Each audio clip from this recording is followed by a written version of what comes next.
one for local news in Ottawa and the Valley. This is City News, now on 101.1 FM and 1310 AM. It's Wednesday, March 24th. Good morning. I'm Andrew Boyle. Right now in Ottawa, 5 degrees. In Smiths Falls, it's 11. Here's what's making news in Ottawa and the Valley. It is budget day in our province. The Ford government's second pandemic budget will be tabled at Queen's Park this afternoon. We get more from Richard Southern. This is going to be the third budget from the Ford government delivered by the third finance minister, Peter Bethethulve. His predecessor, Rod Phillips, resigned on New Year's Eve.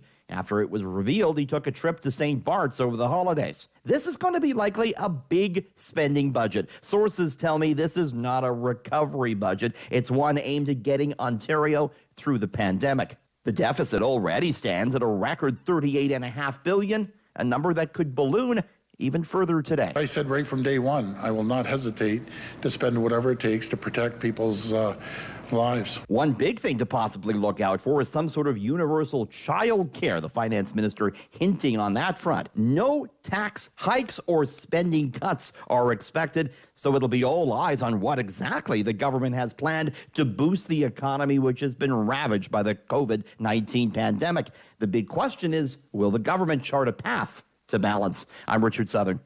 City News Time, 9:01. The European Union is moving towards stricter export controls to ensure there are more COVID-19 shots for the bloc, which should boost its flagging vaccine drive. Now, Canada currently gets all of its vaccines from Pfizer and Moderna from Europe. The EU is at odds with AstraZeneca after the company cut supply to the bloc and failed to deliver on the promised number of doses. A statement from the International Trade Minister, Mary Ng's office, says EU officials have assured her the measures will not affect vaccine shipments to Canada. The chief public health officer in the country, Dr. Theresa Tam, warning the rise of COVID infections may make it necessary to tighten public health measures once again. She is concerned about the increase in people being admitted to hospital, including 580 who are right now in intensive care. The issue is the rise of the highly transmissible variants, especially the one first detected in Britain. Now your forecast. Here's meteorologist Jill Taylor. Another very mild day for us, but you may need the umbrella at times, especially for the afternoon and evening. The high today, 16 degrees. Tonight, showers this evening. Could get some thunder showers overnight, the low near 10. And tomorrow, still very mild, up to 19 degrees. For today, the high, 16. And right now in Ottawa, 5 degrees. In Smiths Falls, it's 11. City News Time, 9:02. The country's two main airlines are planning to resume a number of flights that had been canceled by COVID. Our senior business editor, Mike Eppel, has the details. WestJet says it's going to resume service to many cities in Atlantic Canada and Quebec City that have been canceled since November due to COVID-19 travel restrictions. They're going to restart service Toronto to Charlottetown 11 times weekly on June 24th. Also service to St. John's, Fredericton, Quebec City, Sydney, and Moncton.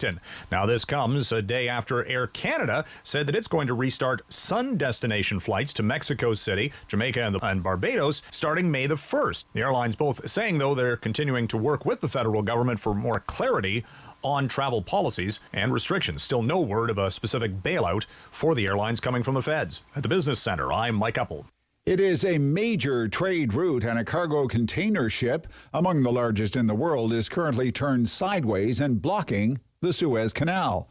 It's not immediately clear what caused the ship to turn sideways. Some officials had blamed some strong winds. One Egyptian official, though, says it's likely going to take a couple of days to get that ship unstuck. I'm Andrew Boyle. For News Anytime, follow up online at ottawa.citynews.ca.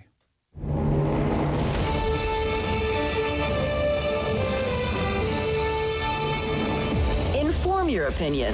It's the Rob Snow Show on Rogers TV and City News. 101.1 FM and 1310 AM. Now they say the worst day in government beats the best day in opposition.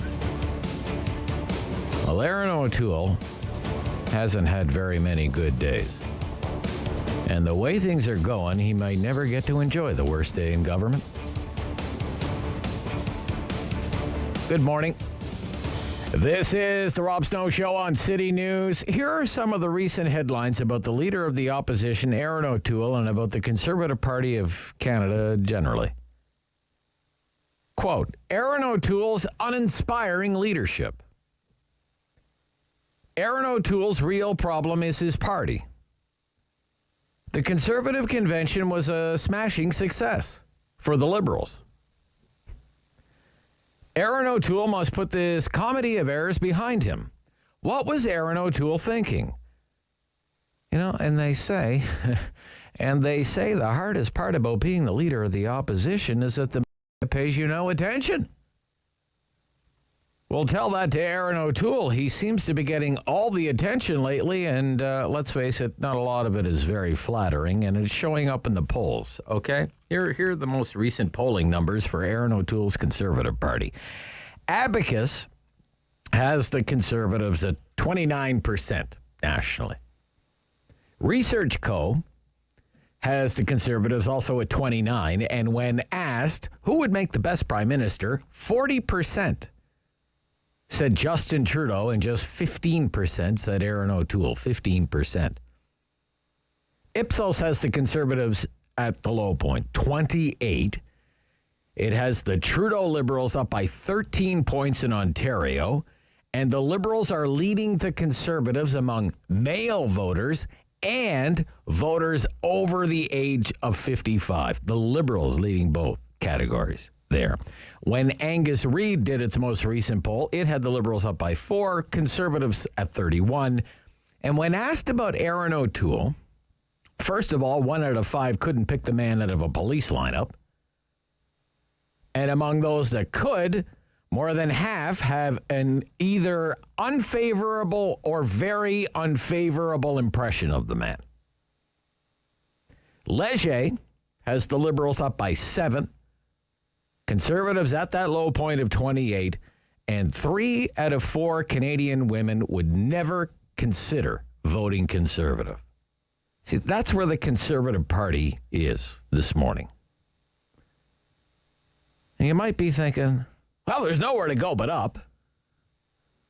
But after the most recent policy convention and the brain cramp on climate change, it is totally possible they haven't even hit bottom yet.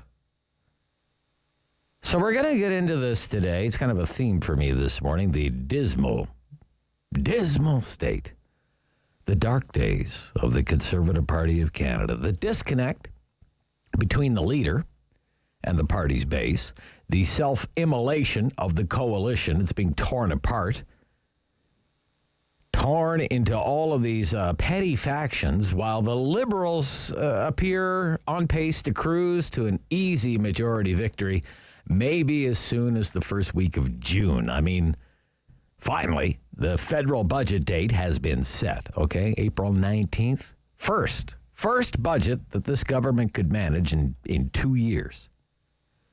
And with that will come all sorts of speculation about the timing of the next federal election and how that election may actually come to pass. Will the opposition join forces and defeat the Liberals? Will the NDP prop up the Liberals, avoiding an election totally? Or will Mr. Trudeau say, here's my budget.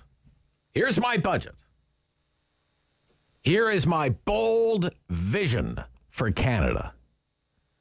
I had your back, and now it's time to build back better. And I need a mandate from you. An election, and the Conservatives, you can't vote for them. They don't even think climate change is real. We have some great political insiders and analysts on the show today. Susan Smith from Bluesky, Chris Day from Winston, Wilmont. Help us score our political fix, okay? Coming up right after the 9:30 news. And then, maybe I am part of a pile-on, okay? But so be it. We are where we are when it comes to this party and the leader of the party. Between 10 and 11 o'clock this morning, we do the Talkback Hour here on the Rob Snow Show. Open line radio right out of the old school. It's the hottest radio in town. 750-1310, 750-1310, 613-750-1310. It's your hour, okay?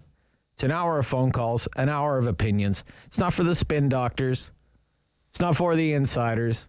It's not for me. It's about you. It's about your take on the current issues of the day. Okay, David, sometimes it's about me, okay? Sometimes it's all about me. Big question for you today. Did the Conservative Party pick the wrong guy?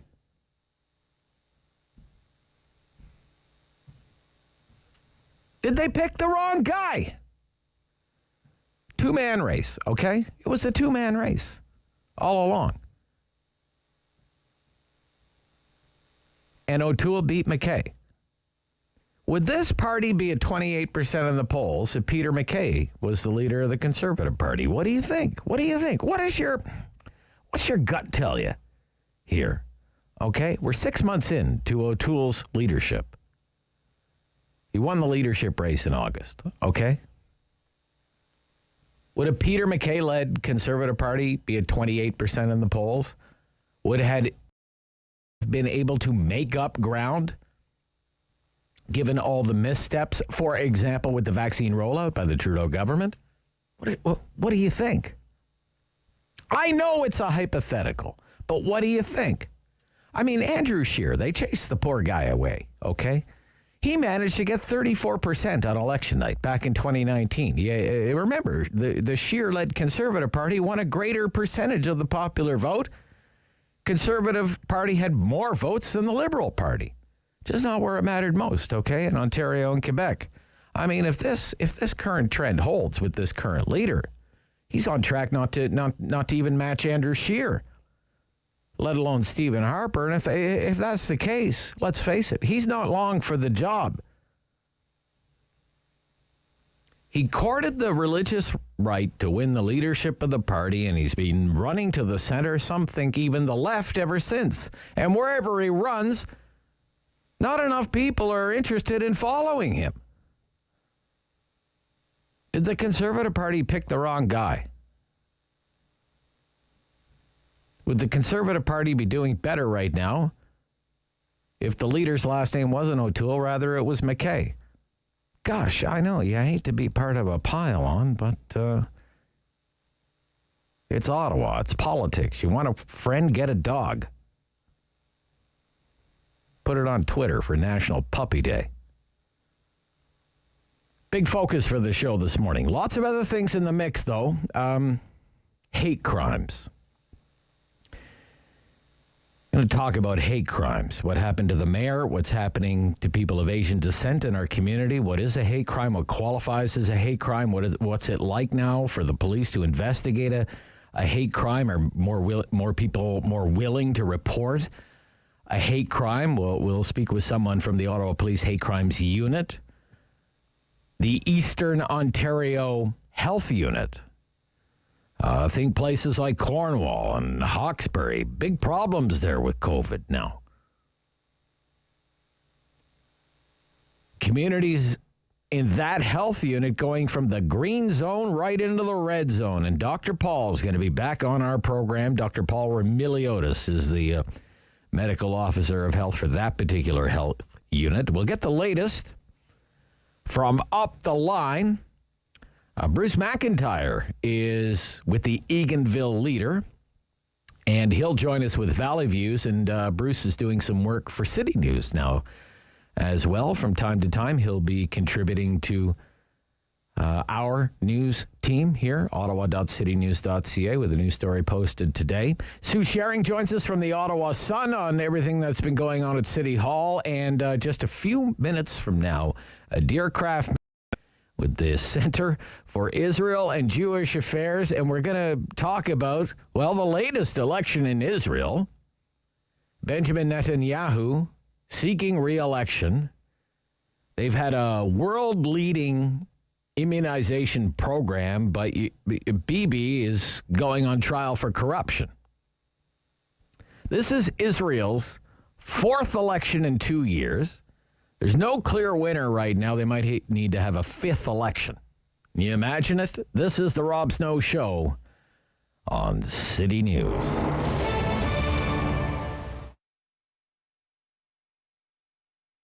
When you've lost your breasts, you've sort of lost part of yourself. And then all at once you're losing your hair. You don't know who you are anymore. You want to feel like yourself again. So I think that the store, a mastectomy store, is essential because you've lost your identity. And then all at once you're looking for a wig, you need a headscarf, you need a camisole. There's nowhere to go, there's no one to talk to. This should be essential because there are more and more women that are getting breast cancer. I think it's 1 in 6. They're becoming younger. I have a client that's 18 years old. And where do they go? They need a place like this that the women that work there understand. They know what you're going through. It's changed quite a bit. Our hours are different. We're now open from 10 to 5. We're not as busy as we were. A lot of women are afraid to go out. They're afraid that maybe there are more people in the store. So that's why I try and let them know you are alone. There's absolutely nobody in the store except you and I. If there is a woman that she's very afraid, I will lock the door to make sure nobody else comes in. I'll put a sign back in 10, 15 minutes just to give her that reassurance. Before we would have 4, 5, 6 people in the store. We didn't have to turn anybody away. Now we do. Some clients do leave and they're upset because they're in the store. They said, you know, we drove 20 minutes and now we're not allowed in the store. And I try to make them understand that there's somebody in here that's going through chemo or radiation. So that's sort of changed a lot, that we're not able to have more people in the store. If we're talking about products, there's the bras that are adapted for mastectomy. The bathing suits that are adapted to mastectomy. We have special camisoles as well, and post-surgery bras. And then we have, for women going through chemo, the wigs that we have a big selection in the store as well. We have scarves. Some women don't feel comfortable wearing a wig. They prefer to wear a scarf or a hat, so we have a huge selection of that as well. We offer compression garments as well. When you're going through a mastectomy, you might have lymphedema in your arms after a couple of years, and you have flare-ups. So we have the sleeves, the hand as well that can be covered. We show each other's our scar. We talk about the treatments, how we felt, and I guess that's what they're looking for here. That's what makes us special. We have an added value in this store. Besides everything that's in the store, that's a product that can handle any problem that a client might have. Me and Linda, we've been through. We know how it feels in our bodies. Strong voice. Strong opinions. The Rob Snow Show returns on Rogers TV and City News. 101.1 FM and 1310 AM. Israeli parliamentary elections appear to have resulted in a virtual deadlock.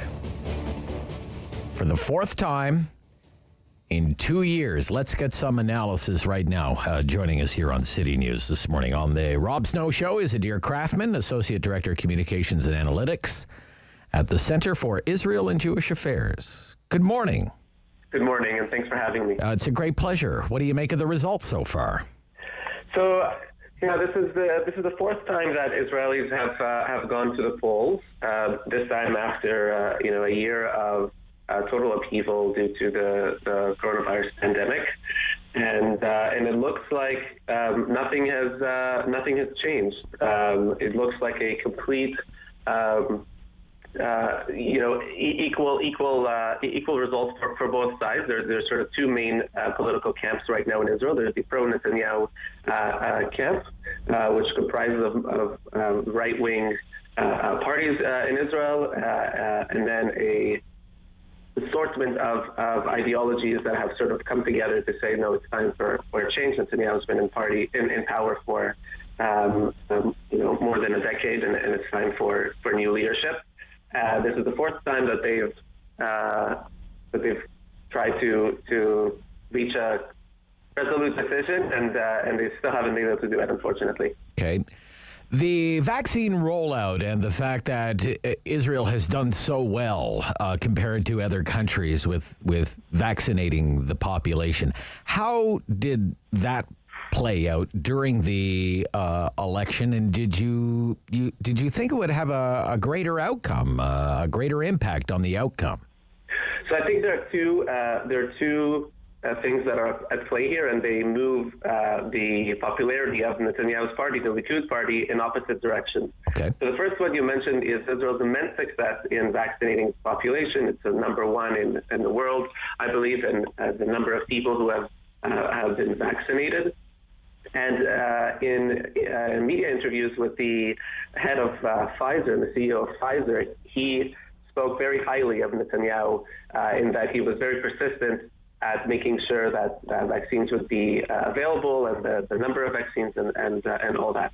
At the same time, Israel's economy has been hit very badly by the pandemic, with persistent lockdowns, more than the average around the world, and there are also challenges with enforcing lockdowns in various communities around Israel, and also the number of deaths relative to the population were higher compared to other countries.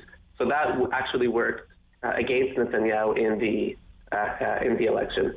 But I also have to say that usually individuals in Israel vote based on their sort of political ideology that is much more diverse in Israel than it is in Canada. We're talking about very strong opinions on the Israeli-Palestinian conflict, on domestic affairs, separation of religion and state, and so on.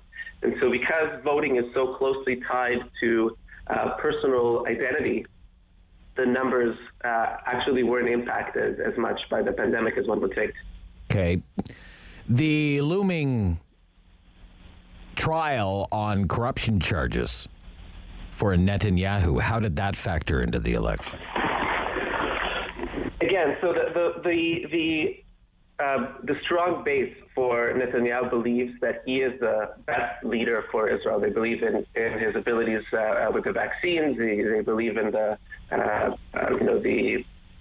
peace agreements that he's brought recently with the United Arab Emirates, and the economic success that he's brought the country over the last decade. And they say that sort of justifies him being able to stay in power while he fights his trial. He hasn't, he's been indicted, but he hasn't been deemed guilty just yet. While the other side, the sort of change camp, they have said that if they're able to get a majority in the Knesset, so the Knesset Israel's parliament has 120 seats, and if they were able to get a majority, which is 61 seats,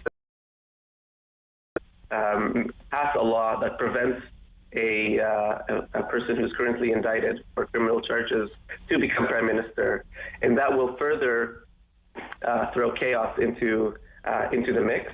Right now, they're still counting the votes, but it looks like neither side. You mentioned while there are many factions and voting is closely tied to identity in many parties, probably a lot of horse trading going on.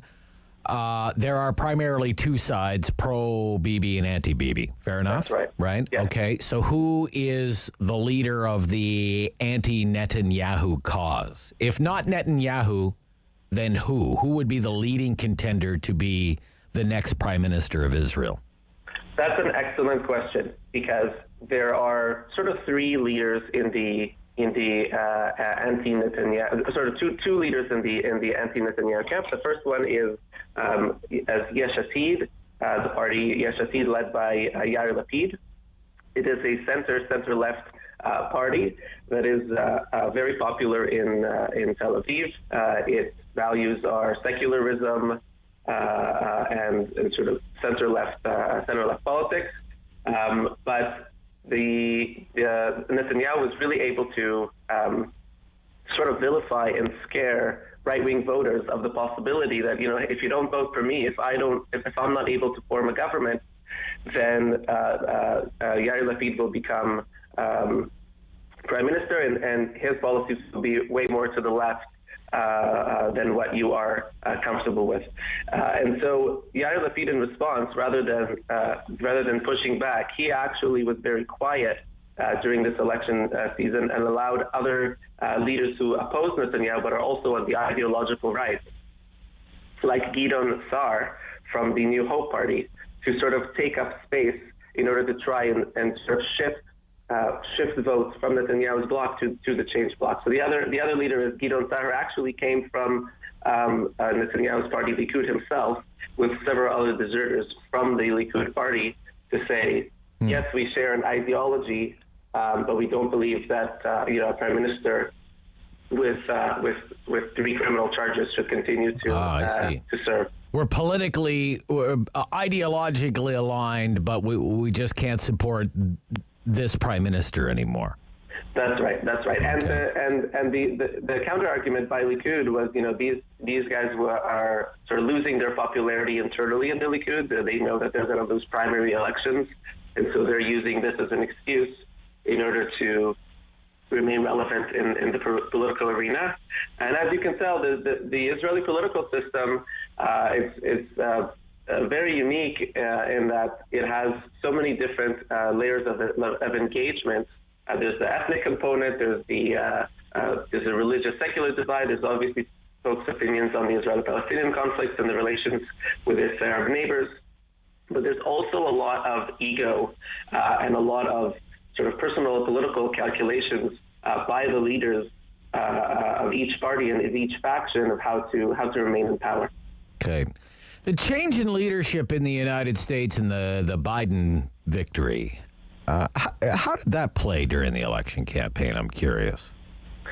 Yeah, so 2 things on that. One, I think similar to the Canada-Israel relationship, the United States-Israel relationship is based on shared values and a strong friendship between not just the 2 states and 2 governments, but also the 2 peoples. And it really, at a foundational level, it's not affected by a change in leadership either in Israel or in the United States. Okay. The friendship, however, the second point I will make is, the friendship between Netanyahu and Trump was very obvious to everyone. And there are those who were concerned that with the change of administration in the United States, that the relationship between the United States and Israel would take a hit. That hasn't happened. Obviously, a more left-wing government in Israel would be more ideologically aligned with the Democrats in Washington. But because right now it's still a transitional government in Israel, there hasn't been any real challenge or question to what they can do together. Right? There hasn't been any call yet to, for example, a return to negotiations with the Palestinians or anything to do with settlement building and so on. So it's still early days. Okay. What do you think? 5th election? I think that the way things look right now is the only way that Netanyahu can form a government is with the support of both the far-right nationalist parties and the parties associated with the Islamist movement that represents many Bedouins in Israel's south. And those 2 parties are, as you can imagine, are mutually exclusive. And so I think that the likelihood of going to a 5th election is sadly high. Okay. Well, then we'll do all of this all over again in a few months, I guess, Mr. Krafman. Thank you so much for your time this morning. Looking forward to it. Thanks so much for having me on. Yeah, Adir Krafman, Center for Israel and Jewish Affairs. This is the Rob Snow Show. Domestic politics will be our discussion point. Coming up next, it's your political fix on City News.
local news in Ottawa and the Valley. This is City News, now on 101.1 FM and 1310 AM. It's Wednesday, March 24th. Good morning. I'm Andrew Boyle. Right now in Ottawa, some light rain, 7 degrees. In Smiths Falls, 12. Here's what's making news this hour. It is budget day in the province. We'll get details on the financial picture for Ontario. The Premier and the Finance Minister both say the concentration will be on economic recovery and fighting the pandemic. It will also contain measures to bolster Ontario's vaccine rollout. A survey shows 60% of businesses asked say they will not survive without an extension to the federal government pandemic relief. The coalition of hardest hit businesses wants the federal government to extend the pandemic-related emergency programs beyond the current deadline of June 5th. In fact, they would like it to last till the end of this year. The coalition represents more than 6,000 hotel, tourism, arts, culture, and hospitality businesses. Canada has received assurance from the EU that the COVID-19 vaccine shipments are not going to be affected. The bloc is moving towards stricter export controls. The EU executive body has a plan ready to make more vaccines produced in Europe available for its own citizens. EU nations have been specifically stung by the UK. They have received some 10 million doses from European plants, but nothing is back to Europe from Britain. They have 2 AstraZeneca plants in Britain. City News Time, 9:32. I'm Andrew Boyle. For News Anytime, follow up online at ottawa.citynews.ca. The world is changing. So keep up with Rob. The Rob Snow Show returns on Rogers TV and City News, 101.1 FM and 1310 AM. It's time to score your political fix. Chris Day is here, President, Winston Wilmont Consulting. Good morning, Chris Day. Good morning to you, sir. And Susan Smith, Principal at Bluesky Strategy Group. Good morning. Welcome back, Susan. Nice to hear from you. Nice to hear from you. Good morning, Rob. Good morning, Chris. Good morning, Susan. Okay, so let's start with the problems within. The problems within the Conservative Party of Canada, fresh off its policy convention. Polling numbers not showing well. Some polls have the party at 28% support.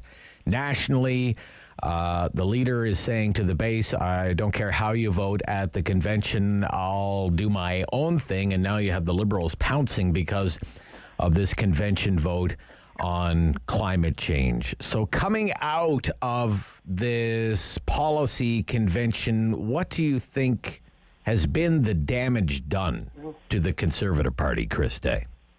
Well, I mean, I'll take an issue with the premise of the question, if you don't mind. No, I mean, the right polls ahead. haven't really changed very much at all over the last few months, since September, really. So, there's always a bit of up and down, but, overall, the polls haven't really shifted terribly in the last few months. That being said, there was a convention this past weekend, the first virtual convention of its kind, record number of delegates, and I think a really good sign of democratization that you can participate from any corner of the country in a virtual campaign and virtual convention.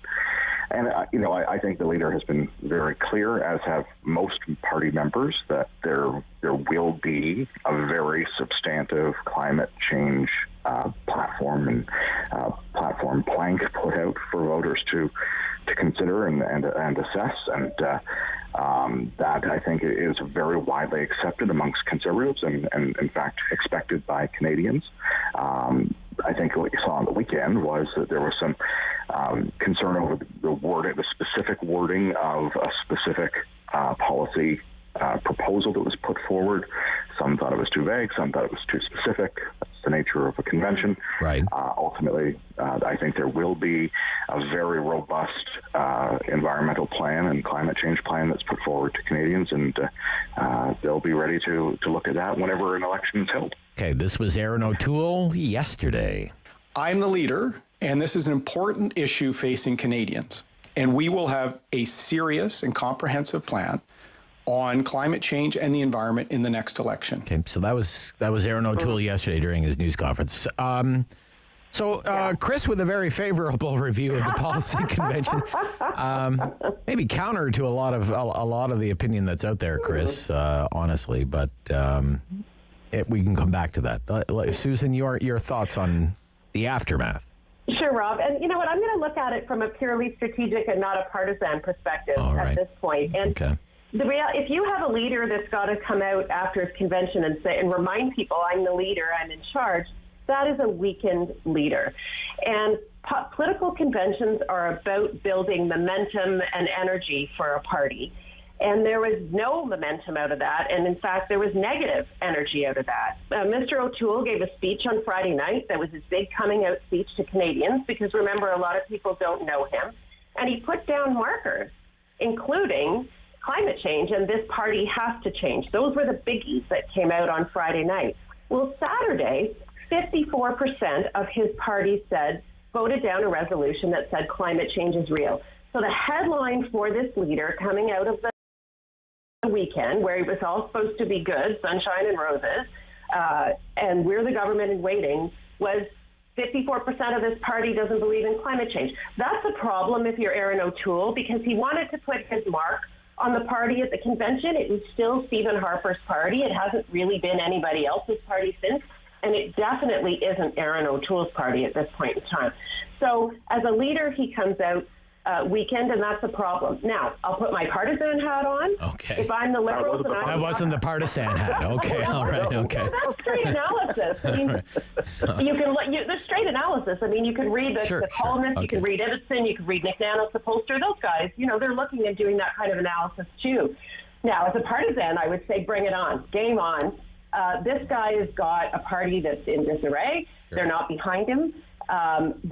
He's got multiple flanks open in terms of battles he's got to fight, and he's unable at the moment to attract really good star candidates because there's nothing in the window, or they're squabbling about what's going to be in the window. So from a Liberal perspective, I think, they'd probably be bitching at a fair amount to get to the polls against someone like Aaron O'Toole, because I think Aaron O'Toole's in a lot of trouble, and therefore the Conservative Party's in a lot of trouble at this juncture. Okay.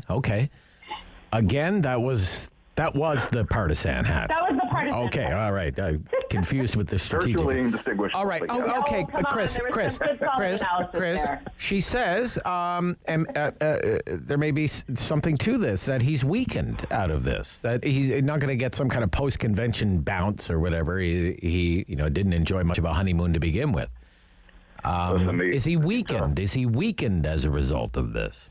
I don't know anyone that's found the job of being the opposition leader in Canada an easy one, but I would say that there is, in fact, a lot of consensus and momentum coming out of that convention amongst party members, and also amongst Canadians who tuned in and managed to see parts of the leader's speech on Friday. A real sort of interest in finding out more about what's behind the 5 priorities that Aaron put forward on Friday night: jobs, accountability, mental health, securing country in terms of PPE and vaccines, and securing the economies and getting some semblance of budget balance over the longer term. So, I think there's a real desire amongst Canadians and the Canadian voters for a return to optimism, a return of ingenuity, and a return of Canadian leadership. And that's something I think you're going to see the O'Toole Conservatives put forward to voters as a very stark contrast to what's being offered by the trio Liberals. Okay. Just before we get to Susan on that, accountability. Why do you think that is one of the 5 priorities for this leader? Because it's very reminiscent of... You've lost the moral authority to govern, Accountability Act, Stephen Harper, John Baird, post-ad scam. Is that maybe some of the thinking there, Chris? Well, I think the government has demonstrated that it's got some very serious ethical challenges and perhaps blind spots. And certainly the longer that this government is in power, and the more that comes out about some of the contracts that have been awarded, some of the ways in which contracts are awarded, the more questions are raised about some of those contracts and the efficiency of the spend and the return on the investments. sizable as they are, historic as they are. So I think there's some very really serious questions to be asked on ethics and transparency and accountability. So that's why it's a priority. It's certainly a priority for any opposition party. It should be a priority for any government, and it's a priority for taxpayers whose money is being spent on their behalf. So that's a priority area for sure. Sorry, Susan, you wanted to go there. Go ahead. Well, first of all, you started off by saying, is Aaron O'Toole a weakened leader? And I think he is. He is someone who has very little name recognition, very little face recognition, and he's got to find a way to boost that. The party, I think, is not united behind him. The social conservative wing of the party, there were many, many people that were joined in as delegates this weekend that are looking to continue to push an agenda. He wants to step away from that agenda, but the party itself doesn't want to step away. So that's going to cause doubt in the minds of Canadians. But I think from a priority perspective for Canadians, it continues to be fighting the pandemic, which is now vaccines. The Fed's job is to get the vaccines into the country. The province's job is to get them into the arms of Canadians.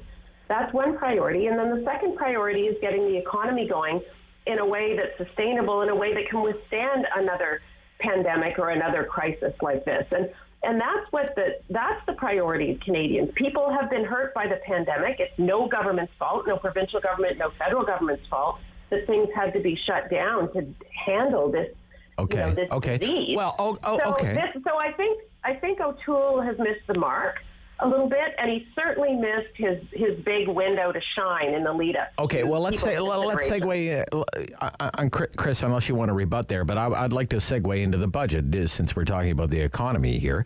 It's been more than 2 years, since this government has presented a spending plan to Canadians. In that time, Doug Ford has managed to do 2 budgets.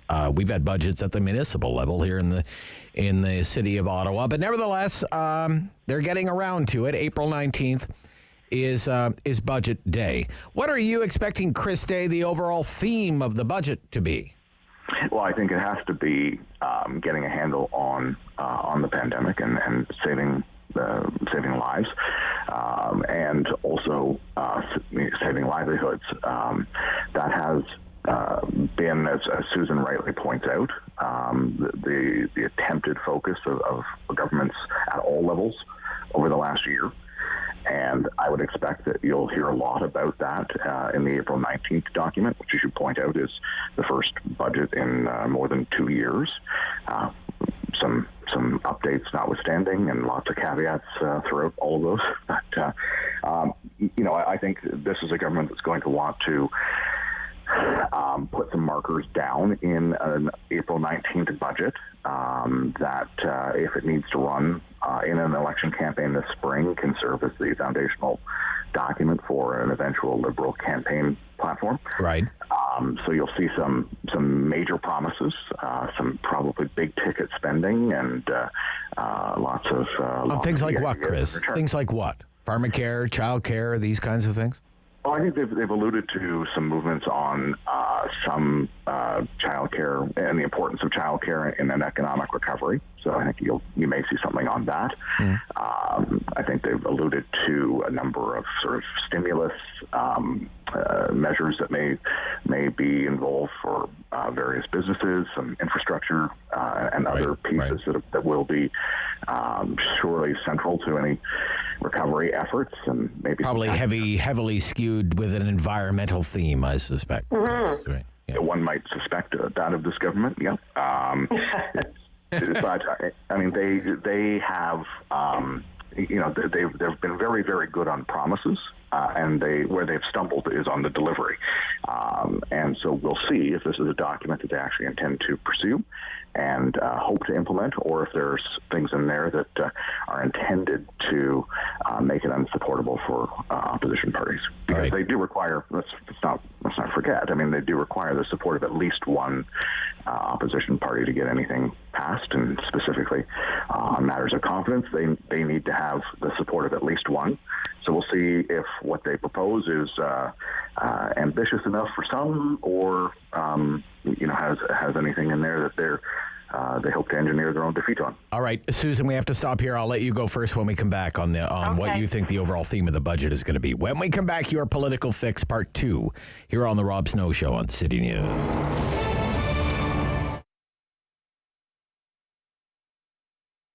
So Rideau Rockcliffe Community Resource Centre has been around since 1982, and it's here to serve residents of Ward 13.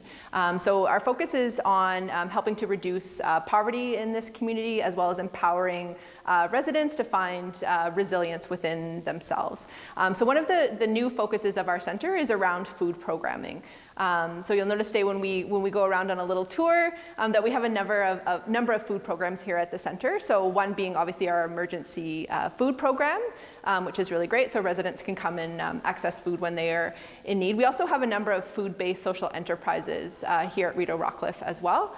So one being the Ottawa Good Food Box, another being Market Mobile. One of our new initiatives that started this year as response to COVID is called Good Food on the Move, and it's a click and collect online store, and we have 7 pickup locations throughout the city. More sort of local here for Ward 13 residents, we've also started a free produce market as well. So community members can come on Wednesdays and Fridays and be able to access additional free fruits and vegetables. Social Harvest Ottawa is one of the social enterprises here at the Rideau Rockcliffe Community Resource Centre. We operate this great urban greenhouse, and our work is not only to grow nutritious and delicious food, but also to nourish communities with community members here in Ward 13 and beyond. The greenhouse is a year-round project. We're a team of 4 employees working here. 2 full-time employees and 2 part-time employees.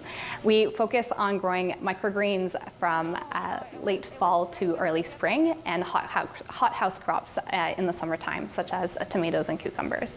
The Mission Food Truck we're in our 5th week of collaborating with them to come visit our center, and we just got in on it at the right time. They were looking for new communities to branch out to.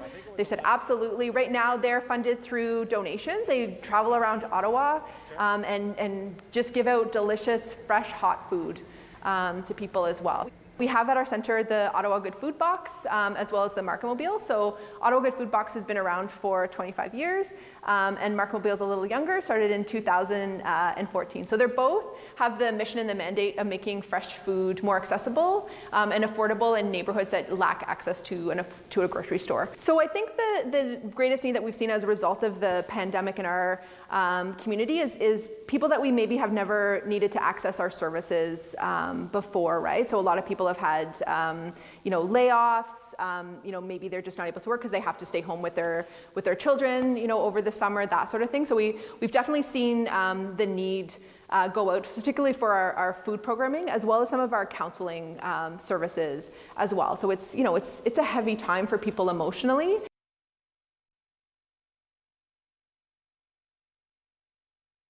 Fun. The Rob Snow Show returns on Rogers TV and City News 101.1 FM and 1310 AM. Well, it took them long enough, but the federal Liberals are going to present their budget April 19th. What do you expect the major themes to be, Susan Smith of Bluesky Strategies? Rob, I think the major theme will be economic recovery. But I just want to point something out about the federal budget. Usually federal budgets come down in March. So in March 2020, when the budget was about to happen, guess what? The world went into lockdown, so the budget got postponed. There was maybe talk of having a budget last fall, and then we hit second wave. Now budgets, we're back to that usual time of year when we have a budget. We're in third wave. So April is a month later than normal, but I think there is good reason why there hasn't been a budget. I think most people understand that. There was massive amounts of unpredictability, and the country was fighting the fire of the pandemic. Back to the theme of the budget, economic recovery. That's what we need to do right now. They still need to fight the pandemic from making sure that we have resiliency built into our system, whether it's from PPE manufacturing and other things. They've been working on that over the last couple of years. We'll see that. Chris mentioned childcare. I think the government will be investing or laying the bones down of a national childcare strategy, because one of the things we know is that women in particular were hit very, very hard as a result of the pandemic and the closures and working from home and managing kids in school. You are going to see investments in infrastructure. The government's been signaling that. It'll be green green infrastructure. There's a chance to point the country in a new direction. If we're going to be building, if we're going to be investing, let's do it in a way that's environmentally sustainable and then become leaders in that. The other thing I think you'll see is continued investment in things like broadband. One of the things we learned about the pandemic is we all had to work from home, and there are parts of the country that continue to be disadvantaged because of our geography. Right? Yeah, that's something that seems to have a lot of momentum behind it right now. Yeah. So I think those things are key things that you'll see. And investments, getting people back to work and money injected into the economy so businesses can get back going. Okay. All right. Okay. So doors back open again. Look, you can't really, I don't think, as a political observer, separate the budget from the timing of an election. Okay, eventually there's going to have to be a vote on the budget, one would think. Will it ever come to that, though? So there are various scenarios that could happen here, right? One of the parties could support the budget, probably the NDP, most likely, one would think. The opposition could all gang up on Mr. Trudeau, maybe put some kind of poison pill in the budget that nobody likes, and they bring him down, whatever the case might be. Or the Prime Minister might just simply say, I need a mandate.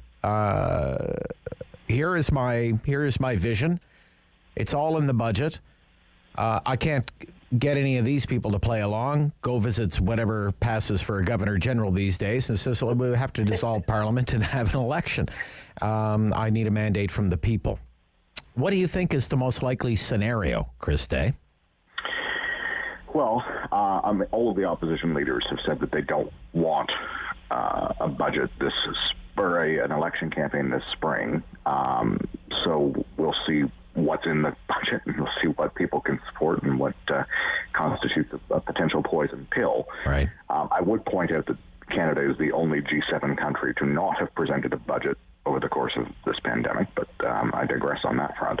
I do think you're right, Rob, that budgets are inherently political documents, and while there is a major fiscal responsibility to presenting a budget and providing the competence and foresight that comes with that, forecasting that comes with that, there is also a very sort of direct communication to Canadians piece of this. And depending on where they decide to go, with what emphasis, et cetera, I think you could very well see us into an election campaign this spring. Personally, I think it would be best to wait to avoid, get out of the third wave, avoid a possible fourth wave, up the vaccination numbers, which are, still, we're 62nd in the world as of this morning. So, I don't know that there's any real push right now for us to go to a campaign. That being said, the longer that this government is in power, it seems the worse it is for them. And there are still lingering ethics and conflict of interest investigations, and more and more coming out all the time about contracting and various other issues in various ministries. Yeah. The longer that those, any government is in power, the more they have to wear that into a campaign, right? So, we'll see what is in the document on the 19th. Okay. Susan? I think there could be any number of scenarios. Okay. I think the timing for bringing down the budget is clever in a certain way. Obviously, it will be a budget that the Liberals could campaign on. This will be a platform-type budget. There's no question. Yeah. So they'll jam the opposition. NDP leader Jagmeet Singh has already said, they're not going to vote against the budget, i.e. they will support the budget. That leaves Aaron O'Toole as the weakened leader of his party, either deciding to support the budget, which he will not do, or actively oppose childcare things and other initiatives that the Liberals think are important to Canadians. The interesting Which portrays him as the big meanie, right? He's the big meanie. Sure, and that's tactics. And Chris knows all about that. He's a great tactician when it comes to those things. So I think what's interesting is when it will actually happen. The budget will come down the 19th of April. The earliest to vote would be April 23rd, which I actually think is an excellent day. It happens to be my birthday, but it won't. I don't think the government will be defeated. I don't think they're taking that into account, Susan. No, cake. Just send cake. I don't think it'll be defeated then. I don't think we're going to go to an election. Happy birthday, Susan. No. Thank you. Yeah. 29. And then, but I do think it will. I think we could see something happening in May. So, so that there's a spring. I do think a late spring election. The weather's nice. People will have their vaccines. Many people will have their vaccines, not all, but the end will be in sight in terms of that, because there will. The Newfoundland election might be over by then. The Newfoundland election might actually be over by then. And I think there will be a sense of optimism. People are outside and in a good mood, and I think we'll see it happen. How it gets triggered will be interesting. The one thing for people to really watch for is if we have a governor general nominated in the next couple of weeks, put your running shoes on, folks. Okay, all right. I will be checking the back of the budget document, though, for Susan birthday cake. Yes, exactly. Yeah. You're going to send me a birthday cake. Okay, 90 seconds. We only have 90 seconds. It's Ontario Budget Day, 4 o'clock this afternoon.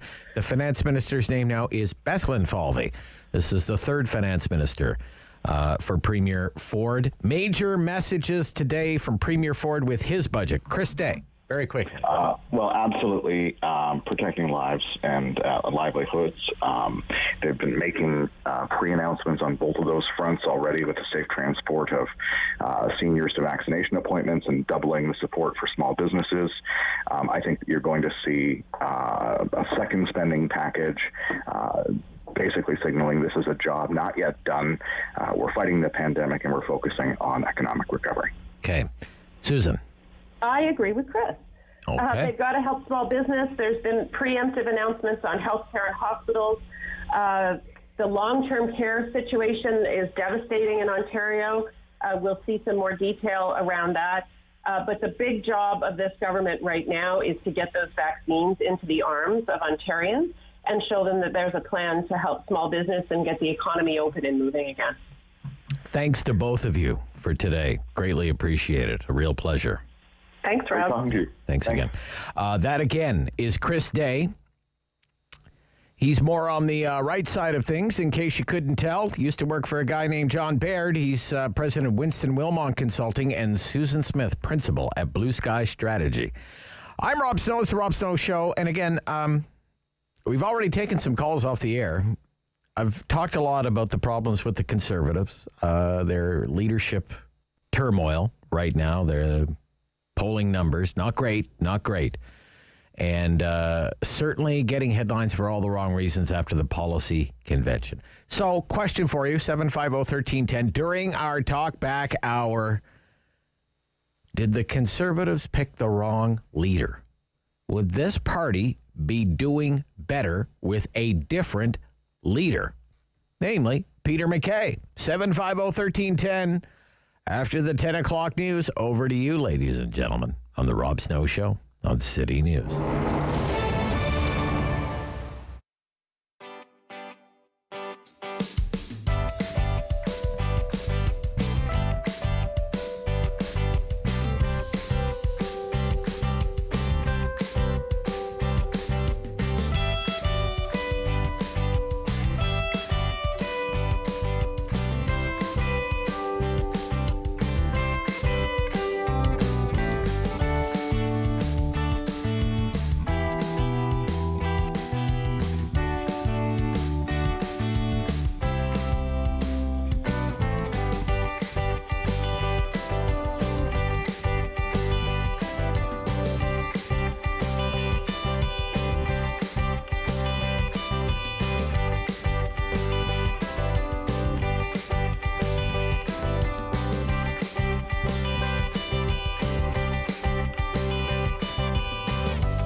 CIWW 1310 AM in Ottawa. And CJET 1011 FM in Smiths Falls and the Valley.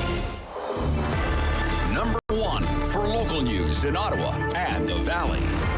This is City News, now on 1011 FM and 1310 AM. It's Wednesday, March 24th. Good morning. I'm Andrew Boyle. Right now in Ottawa, 7 degrees. In Smiths Falls, it's 12. Here's what's making news in Ottawa and the Valley. It's a possible rethink on the concept of waiting as long as 4 months before getting a second shot for COVID vaccine. City News reporter Jamie Pulfer now with the reason why. Significantly extending the time between vaccine doses in this country has been controversial. It is not to politicians to make recommendations on usage of vaccines or intervals. It is for experts that Canada turns to, like the National Advisory Council on Immunization. Prime Minister Justin Trudeau called out during question period earlier this month after NACI made the move, allowing more people to get their first shots sooner. And now the CBC reports those guidelines could be altered again amid questions about if 4 months is too long, particularly for seniors and those with pre-existing conditions. A small new study involving cancer patients in the UK shows 95% produced an antibody response to COVID when they got their second dose of the Pfizer vaccine 3 weeks after the first, but that dropped to 40% in those who waited 5 weeks between doses. I'm Jamie Pulfer. City News Time, 10:02. The Carleton Place Canadians have suspended their junior hockey season following the Lee's Grenville Lanark District Health Unit's move to the province's red control status. City News reporter Alex Gouge joins us with more from the team owner and head coach. According to head coach and owner Jason Clark, the move to call off the rest of the season comes from the team itself and not the CCHL. He says there's too much uncertainty being in the red zone and not knowing exactly when the team can practice or play a game. Clark tells me it's still a feat for the Canadians to make it as far as they did, but it's still disappointing for the kids. If you were to ask the players and ask the staff at the beginning of the year in August when when everyone arrived into town, that we'd be able to play hockey almost, to the middle of March during a pandemic, I think everyone would have thought we were crazy. He adds during a non-pandemic season, the team would normally be in the middle of the first round of the playoffs, which he says is the most fun part of the year. Alex Gouge, City News. City News Time, 10:03. Airline rebound plans continue. WestJet now saying it's restoring flights to several regional destinations in eastern Canada. They were suspended due to COVID-19. The airline says it will resume flying to Charlottetown, Fredericton, Moncton, and Quebec City. WestJet suspended service to those 5 cities back in November. Air Canada says it's restoring some service routes to Jamaica, Mexico, and Barbados, and that will begin in early May. City News Time at 10:03, and now your forecast with meteorologist Jill Taylor. Another very mild day for us, but you may need the umbrella at times, especially for the afternoon and evening. The high today, 16 degrees. Tonight, showers this evening. Could get some thunder showers overnight, the low near 10. And tomorrow, still very mild, up to 19 degrees, mainly cloudy. For today, the high, 16. And right now in Ottawa, 7 degrees. In Smiths Falls, it's 12. An 83-year-old man died in a single car crash in Leeds and Thousand Island Township. Police were called over the noon hour yesterday to Hetu Road. A witness told police they saw a car travel off the road into a ditch and strike a culvert. The vehicle then caught fire. Police say Roy Goodrich from Sealy's Bay was the lone occupant and pronounced dead at the scene. I'm Andrew Boyle for News Anytime. Follow up online at ottawa.citynews.ca.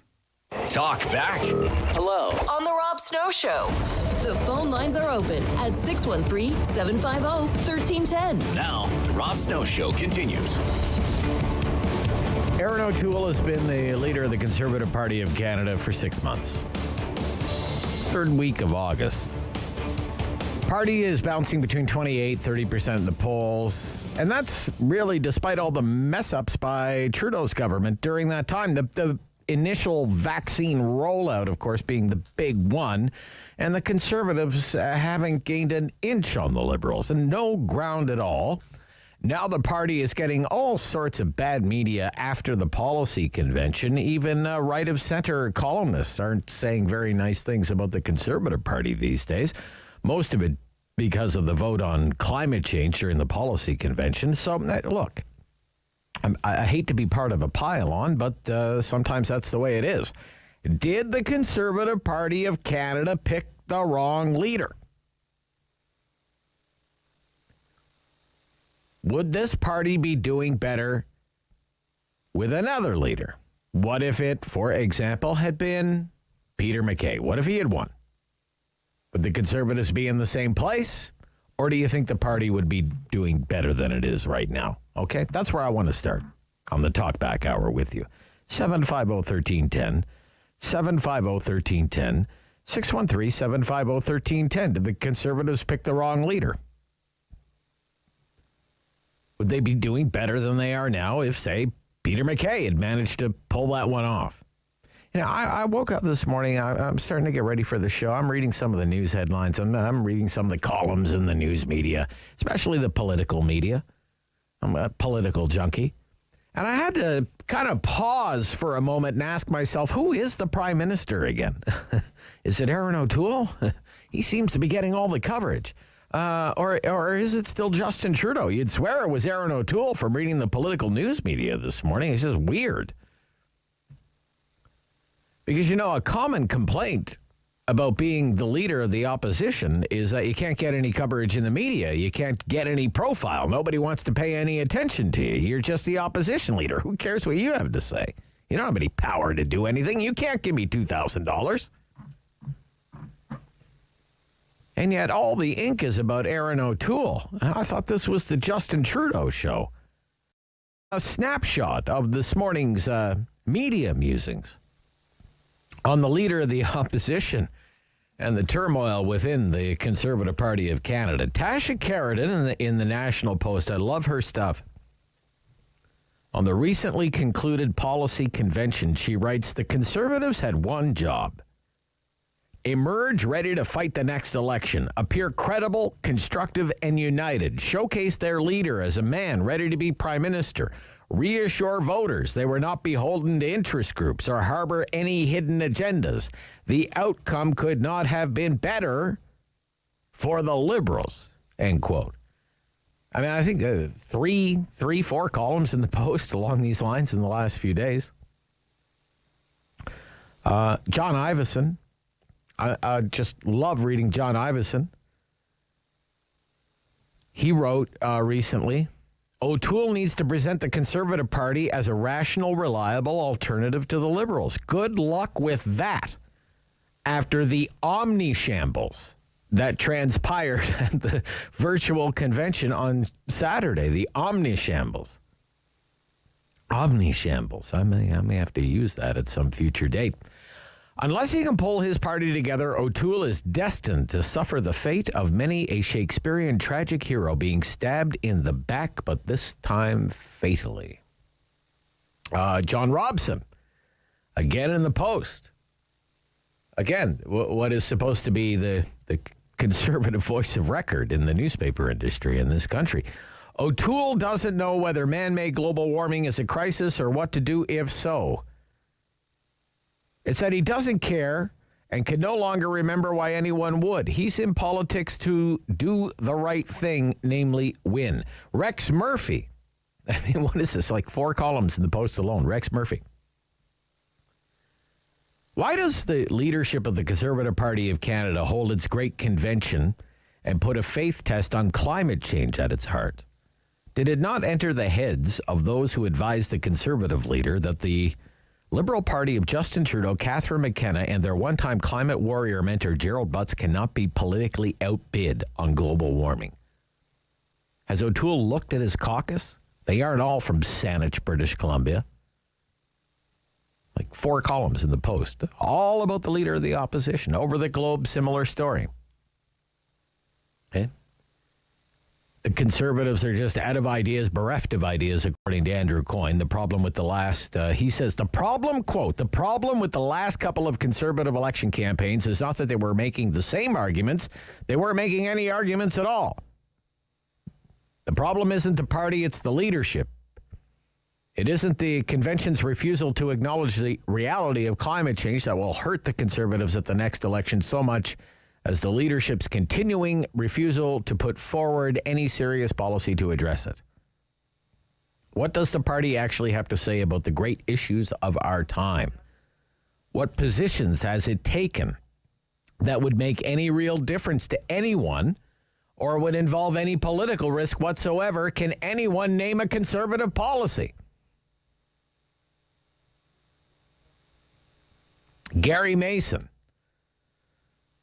no right-winger. Quote, many predict it will be Mr. Trudeau breaking out the bubbly. If that is the case, then conservative climate policy in this country will look even more shambolic than it already does. The new conservative leader is destined to travel the same path as his predecessor, one that inevitably leads to the same place, the exit.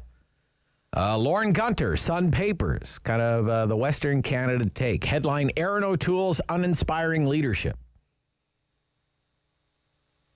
O'Toole is in danger of becoming a leader without a party, abandoned by significant chunks of his supporters even before he has had his first kick at the electoral can, end quote. Jeepers.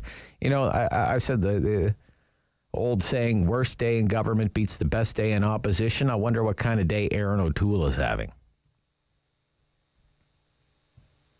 The only thing that even the more right of center columnists in the country can agree on is that he's blowing it. And it's either because he's not taking climate change seriously enough or because he doesn't embrace the carbon tax or that he takes climate change too seriously and he's sounding more and more like Gerald Butts every day. And meantime, there's Prime Minister Trudeau and he's just loving it. Chomping at the bit to fuel up not one, but probably two campaign jets. Why not make it three? Throw the canoes into the cargo bay and let's have the election. And we're off to a massive Liberal majority, ladies and gentlemen.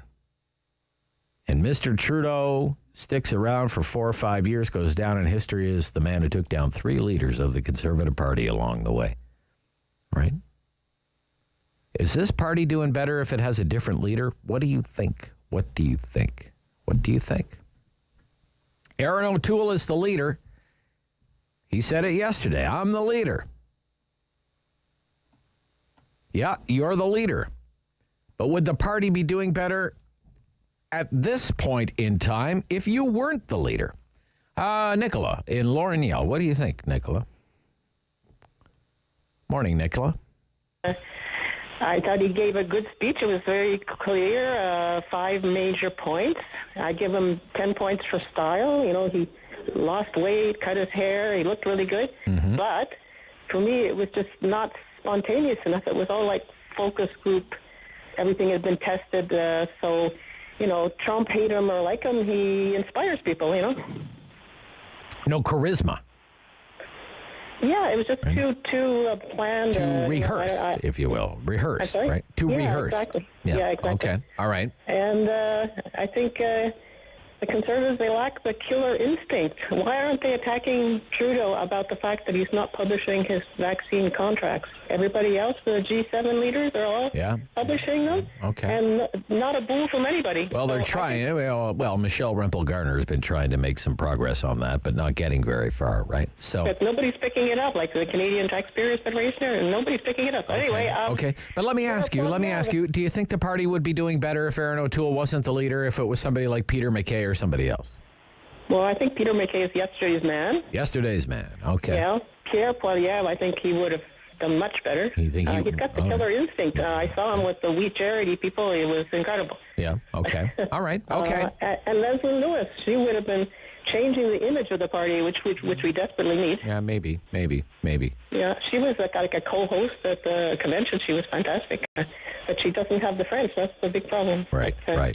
Okay. So I think the real problem with Erin O'Toole is the people were fed up with him changing rules in midstream.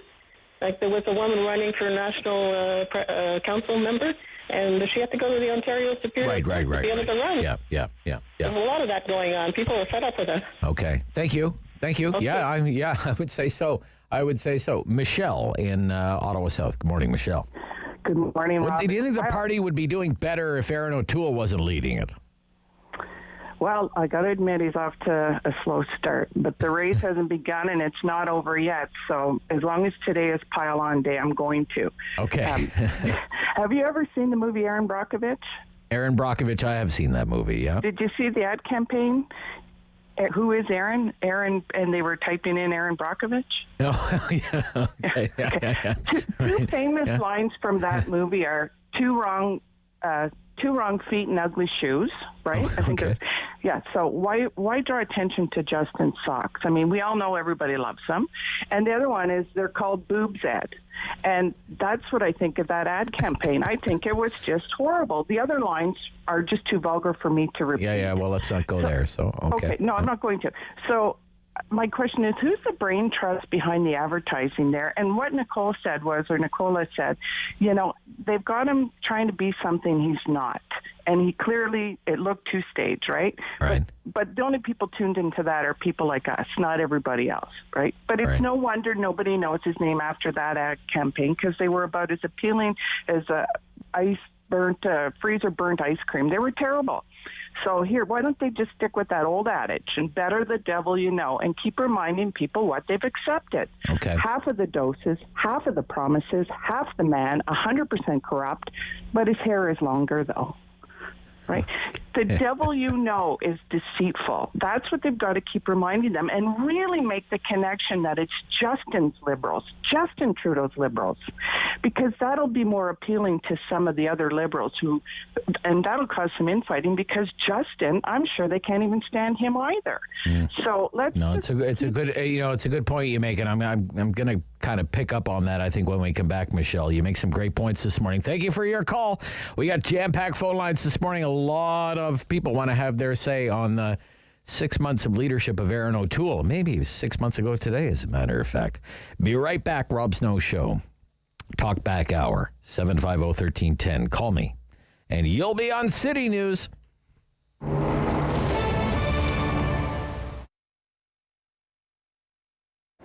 This affected us big time, because when, you know how we are seasoned. We have clothes for the spring, clothes for the winter. At that time, lots of clothes didn't arrive on time from Europe or from here, because some factory shut down. So, and this put us in an odd position. We received not all the merchandise, part of the merchandise.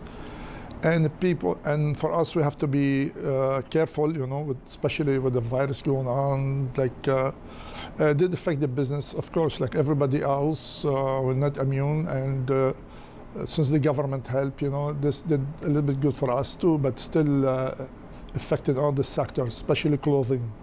You can see big corporation affected bad, because nobody was thought it's gonna be like this. Earthquake might happen. We joke about it before. Things might happen, but this was like a third war, but with a virus. So how to survive? That's the question, and we're doing our best to work with the mall, especially rent in a mall is very high. The government, they have certain, let's say, condition, like how many people will be in the mall or in the stores, etc. Yeah, it's a big factor, but of course, if my store has a back doors, or just will be better, it will be much better. At least we can have curbside much easy, because we have to shut down completely, and this left a mark on us, on everybody too. People always ask me, go online.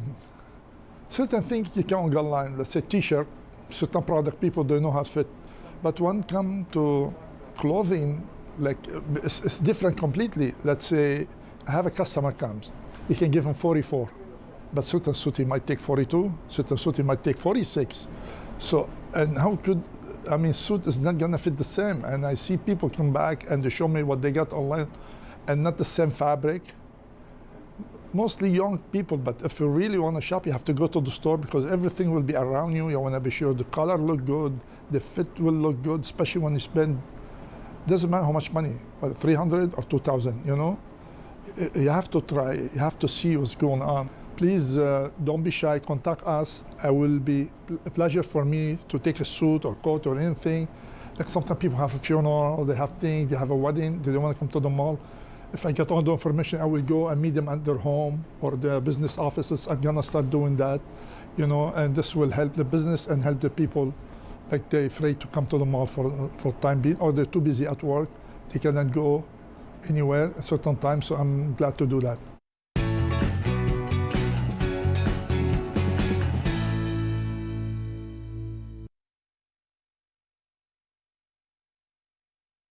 It's time to talk back. On the Rob Snow Show. Have your say and call now. 613-750-1310. Did the Conservatives pick the wrong leader? Yeah, 6 months into the leadership of Erin O'Toole. That's what some Conservatives are asking themselves. I kind of feel sorry for the guy. He's not a very skilled cat herder, and that's what it's kind of like being the leader of the Conservative Party. You have to herd cats, right? You have moderates in the party. You have more socially liberal, fiscally conservative people. You have Mike Harris, Common Sense, Revolution Conservatives, head of the School of John Baird, Jim Flaherty. They did okay in Ontario, as I recall. Big back-to-back majority victories. You have populists. You have economic purists like the Mad Max types. There are the more religious conservatives who want to relitigate abortion and same-sex marriage, conversion therapy, one hill they want to die on these days. And the leader of the party right now, the job is to herd the cats. Bring everyone under the big blue tent, make sure everybody gets along, but also focus not on fighting each other, but on fighting the liberals. And these days, it appears as though we have factions at each other's throats, and all Trudeau is going to have to do is yell, "Climate change denier, you're a climate change denier," and it'll be a coast-to-coast massive majority victory, right? Mr. Harper was accused, I know, but at the end of 10 years, they couldn't wait to get rid of the guy, but he was so often accused of being he was accused of being a control freak. He's so obsessed with controlling the message. Well, now you know why, right? Because he wanted to keep the focus on the opponents, the other side, the liberals. You think about the early days. You have lost the moral authority to govern. I mean, day after day after day after day, they pounded those ad scam liberals. You have lost the moral authority to govern. Do you think it's easy to make priorities? They said about Stéphane Dion, the liberals, and they said it, and they said it, and they said it, and they said it, and they said it, right? He didn't come back for you. He didn't come back for you. Michael Ignatieff and the liberals. He didn't come back for you. And Trudeau, he's just not ready. Nice hair, though. It almost worked. It almost worked. Don't forget that. It almost worked. But after 10 years, it would have taken a miracle for Stephen Harper to win that election. Because governments defeat themselves. Here, it's the official opposition. The Conservative Party seems intent on defeating itself because every day they spend squabbling among each other, it's another free pass for Mr. Trudeau. Did the Conservatives pick the wrong leader? Maybe this party, I don't know, what do you think? Might be doing better if Peter MacKay was leading this party. He also ran. For a time, he was the sure thing. Didn't quite work out that way. And now O'Toole has made MacKay like persona non grata, right? Sidelined him, wouldn't let him run, didn't make an ally out of him. Harper made an ally out of him. Mulrooney made an ally out of Joe Clark. Dumb move. But anyway, let's go. Chris Almont. Thanks for calling, Chris. What do you think? Hi, Rob. He who rolls the dice will reap the price. Okay. I think if he calls an election this spring, his whole world will explode. I think, we're coming to almost like a nexus. Everything is converging. We have, the press that's been bought, basically. CBC. We've been bought? Well, you haven't been, but... Why am I still coming to work if I've been bought? My God. You used to work for CFRA. David, have we been bought? Have you been bought? I haven't gotten a check yet. No, you got to check. No. I'll go check the mail. I'm just teasing with you, God. Yeah. Anyway, Chris, we haven't been bought. That's why I call. Yep. All right. What is coming is the perfect storm, okay? And Erin O'Toole, aside from this climate change business, is very, very, very careful. Okay. And, this part of the, if they call an election, I think the chances are... You think it could backfire on the Liberals? Is that what you're saying? I think so, because he's basically throwing his caucus under the bus. Because, you know what? October is very important to these guys. They get their pensions. Mm. They all came in 2015. Yeah, October 2015. Yeah. Yeah, and, October 2021 is the year they are eligible for pension. So if he rolls the dice, we don't know what the polling number is going to look. They really haven't changed that much. They're kind of neck and neck. Oh, they're not neck and neck, buddy. No way. No way. Well, no you know way. what, 3-4%. Yeah. You know what? People are not going to be happy having an election. But even if you have to understand, though, if you're the Conservatives, you have to be better than tied, right? Exactly. You have to be better than tied with the Liberals. You know what? Right? The other parties on the Green agenda don't look bad at all. We have a new, strong Green Party with a new leader. Mm. We have the NDP, whose Green agenda is very similar to the Liberals. And guess what? The Liberals have not delivered on anything they promised. Well, not when it comes to climate change, but so what's your thinking? They're going to split all the progressive vote and maybe the Conservatives can steal some seats? Is that what you're thinking? Or? I think so. Okay. All right. We'll see how it goes. We'll see how it goes. I want to fit in one more here before the news at the bottom of the hour, before we hit halftime. Baynesville. Ted. Good morning, Ted. Good morning, Rob. How are you? I'm fine, sir. Do you think the party would be doing better if it had a different leader, the Conservative Party? I guess my question is, why even ask? The fact of the matter is, he's the leader of the Conservative Party right now. All right. There is an election coming. Yeah. They're going to have to go with what they have. Yeah. This country is. Well, what do you think of what they have?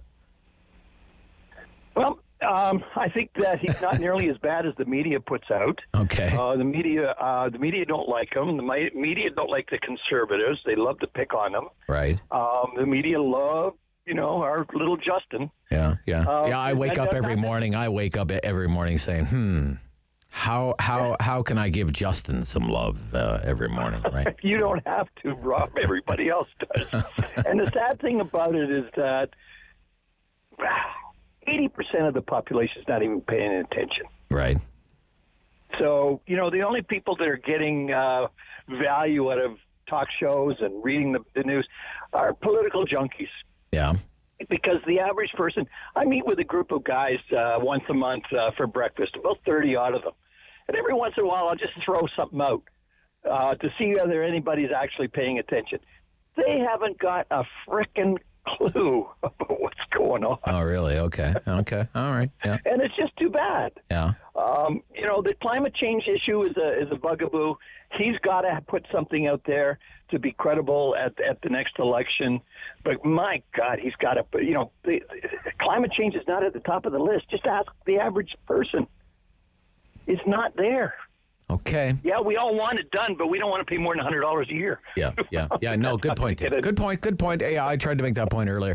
Okay, thanks, Ted. Yeah, okay. I understand right where you're coming from. A lot of people would agree with you, I think. We're halftime, talk back hour. We're talking turmoil in the Conservative Party of Canada. Again, Rob Snow Show, City News. The Rob Snow Show.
news in Ottawa and the Valley. This is City News, now on 101.1 FM and 1310 AM. It's Wednesday, March 24th. Good morning. I'm Andrew Boyle. Right now in Ottawa, it's 9 degrees. In Smiths Falls, 13. Here's what's making news this hour. It's another day with over 1,500 cases of COVID in Ontario. The new case number today, 1,571. 89 of the cases are in Ottawa, 20 each in Leeds, Grenville, Lanark, and Eastern Ontario Health Unit. There are 2 additional cases today in Renfrew. 459 of these cases are in Toronto. There are also 10 more deaths in Ontario, reported by the province. To resume some travel that had been postponed due to COVID measures. WestJet resuming flights to Atlantic Canada on June 24th, and Air Canada says it will resume flights to select southern destinations like Jamaica in early May. Another casualty from COVID-19 in our area, Carleton Place Canadians of the CIJA. They've decided not to try and compete this season at a time on the schedule they would be playing in the playoffs.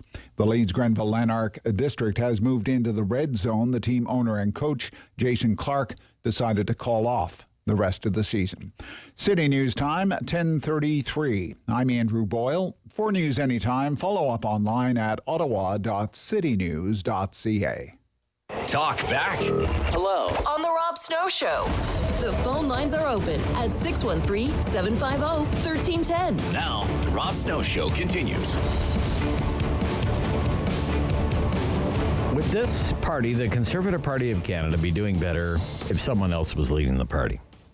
Just a hypothetical question. Aaron O'Toole has been the leader for 6 months and hasn't really lifted off, has he? 28% according to some polls nationwide. I think about the sidelining of Peter MacKay and where the Conservative Party is right now. I mean, is this a party that's really in any position to give up seats in Atlantic Canada? Not exactly fertile territory for the Conservative Party of Canada, Atlantic Canada, ridings like Central Nova. Wouldn't you want to give your party at least a fighting chance in Atlantic Canada? Or do you want to be sitting there watching the board again on election night as the 4 provinces are painted red, and then you win next to nothing in Quebec, and the Liberals in the Bloc divvy up the spoils there? And in fact, by the time the polls close in the Eastern time zone, not even a Western sweep is going to be enough to make up for the fact that you've carried maybe 24 ridings east of Manitoba. You know, that's the reality that is staring people in the face, and it's a sad state of affairs for the party of Harper. But, yeah, I mean, would it be doing any better if it was, say, the party of McKay or the party of Poilievre, the party of anybody but Aaron? I know. It's tough being in politics, isn't it? Don't you want to run for public office now, David? Gary in Deep River. Gary. Good morning, Rob. Thanks for taking my call. First-time caller. Thank you for taking the time, sir. I wake up every morning and I literally scream out the door here because my wife is getting fed up of all this baloney going on with politics. And the real sad part is that we have the most pathetic liberal government of all time, or of any government leading this country. Now's the time we have to take them out, and we're not doing a very good job of it. But what I'd like to say to people anyhow is, even if you're conservative, is don't give up and certainly go liberal. At least support the man that we have there leading them, whether you really truly believe in him or not. Poilievre would have been amazing, and that's another reason why I'm just, I shake my head every morning and I listen to him speak, and he would just rip Trudeau up and down, literally shred him. That is the guy we need, but we don't have him. But you still have to vote against the Liberals because it's not going to get any better with Justine doing what he's doing and getting away with all the time. So right.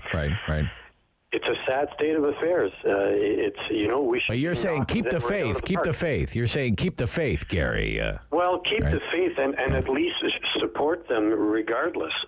We have no choice. I mean, it's either that, because if we have to go through can you imagine if the Liberals win a majority next election? That is a scary thought. Yeah. It really is. Yeah. And so I just hope to hell that something turns around. I mean, and no disrespect to Mr. O'Toole, because I like the guy. I think he's sincere, and I think he's trying to do a good job. But the Liberals voted in a dumbass so many years ago, and he's still there. Okay. So why can't the Canadians realize that if we have somebody here with at least some brains in his head, vote him in there? Well, see, this is kind of what I hear, Gary. And I'm going to have to end it there, but. What I hear time and again is, given everything that's gone on, okay, and a lot of stuff has gone on, but particularly and most importantly and most recently with the vaccination rollout and how we trail other countries so badly. Obviously not a well-executed, very important file. Why aren't the Conservatives up by 10 points? Why aren't the Conservatives tied? Why aren't the Conservatives up by 5 instead of down by 5, down by 7, 28% in the polls? They've never been lower than 28% in the polls. This version of the Conservative Party of Canada. But would they be doing better if it was somebody else, or is Erin O'Toole just a victim of circumstance, a political circumstance that is just so heavily tilted toward, say, the incumbent? But it's because it's the incumbent, whether it's Doug Ford or Justin Trudeau sucking up all the oxygen, right? Anne in Nepean. Good morning. Hi. Hi. 50-50 here. 50-50, 50% is the people who were at that convention. I mean, as long as we are the worst politicians on the planet. Anybody who's conservative, it doesn't matter what you say needs to be done or what you're thinking has to be done or what's going on. We have to get Trudeau out. And all this stuff about, okay, we don't agree with climate change. Put it in a basket, put it away, and keep your mouth shut. Okay. Yeah. Okay? Yeah. Just shut up. Shut up. Shut up about fighting and your infighting and all your crap. Right. And go with whoever's there. Follow the leader. Follow the leader. The other point is, Poilievre would have been amazing. No question about it. He would have told them to shut up. Right. The point is, right now, I hear so many callers saying, well, we need to be looking at the economy. Of course we do. We've got somebody who's got the brains God gave Cabbage as a leader, but that's not the point, is it? The point is, let's get elected. So shut up. Just keep your mouth shut and just work and try and get him out. Play nice in the sandbox with each other. That's the point. And remember the mission, right? Yeah. It's no use shooting yourself in the foot if you're trying to win a race. Yeah. Okay. Thank you, Anne. Thank you. Bye. Okay. Yeah. She really doesn't like Justin Trudeau. She really does not like Justin Trudeau. Okay, Greg, Orleans. Good morning, Greg. Good morning, Rob. How are you doing today? I'm okay, buddy. Thank you. Excellent. So, I actually grew up in Alberta. Okay. Moved here in 2008. Right. When I was younger, I did fundraising for a name we haven't heard in politics for a long time. Good old Stock All Day. Sure. Reform Party and all that jazz. Yeah. In this last election, I had such hard falling out with some of my family that still are in Alberta. It's very difficult. I actually wrote an email to Erin O'Toole last week saying, keep doing what you're doing. And the fact that I'm one of those voters. I supported Justin 2 times. Yeah, I know. I'm still kicking myself for that. And my vote's up. You can take it if you show me you can lead. Right. And I can. So you consider yourself right now, you're an accessible voter. You're a swing voter right now. I'm a swing voter. All right. And the reality is that I can't support a party that's going to bring pro-life concepts back up, bring up discussions that honestly aren't needed right now, or the climate thing. That's a hard one. It really is. That last caller made me laugh. The problem is that the party still has that hardcore religious right-wing, I have to be right element in it. And I don't know. You say Poilievre he's very he's the modern angry Tom. He makes himself heard. He's relatively eloquent in how he approaches words and his arguments. But I don't know if you can. I don't think it would matter who's in charge of the party. They have to deal with this weird fractured element that's sitting within it when they combined the PC and the Reform Party many years ago. Well, Stephen Harper somehow managed to do that. It kind of gives you newfound respect for the discipline that he imposed on the party. He was accused of, as I say, being a control freak, but yes, the iron fist, right? Well, don't take your eyes off the prize, I think, and it worked for 10 years in government. 10 years in government, including 4 years or so in a majority government. So, unfortunately for me, Rob, the Harper era was not great. I'm a federal scientist. The same people that are currently trying to assist Canada right now, we went through some pretty rough days under Harper. So I wouldn't try to use that as a way to convince me to vote for them. But I'd Tory to say, look, we're here to govern all of Canada, not pander to a very, this select group of religious right-wing people, right? Yeah, sure. It's politics. 45, we'll be right back. Final quarter of the Talkback Hour. Talking conservative politics, conservative leadership politics on the Rob Snow Show on City News.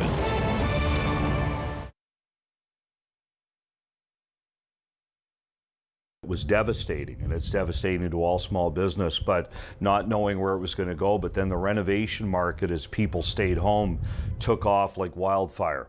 And for us, yes, we're very lucky, very fortunate that we were able to turn things around.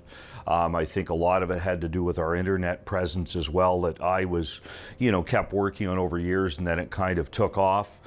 So that was very positive. But now, no, people are staying at home. We're renovating different markets, whether it's a kitchen or a backyard or your fireplace. They want to cozy things up. So yes, things are extremely busy right now.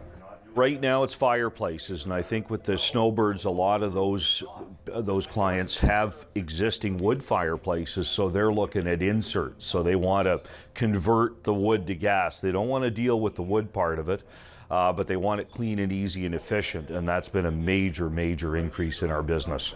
The cottage and chalet market has really increased, absolutely. We see that people, that's their staycation now, is either the backyard or their cottage with their close bubble of family.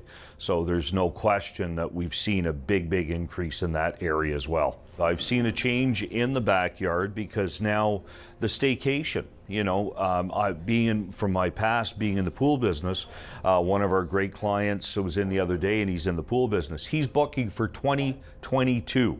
For in-ground pools, okay? So I think what's happened now is that's brought everybody back home, and I think maybe down the road, maybe 3, 4, 5 years from now, we're still gonna see people spending time in their backyards and staying home more. The barbecue area, really, we call it the backyard. So you walk out of your house into a backyard, and it kind of looks like that with the fencing and the sky and things like that. So that is just our fun room. It's just, there's a lot of cool gadgets there that has to do with dealing with charcoal and wood pellet barbecues. To go online, you're going to find, you just Google, romantic fireplaces will come up.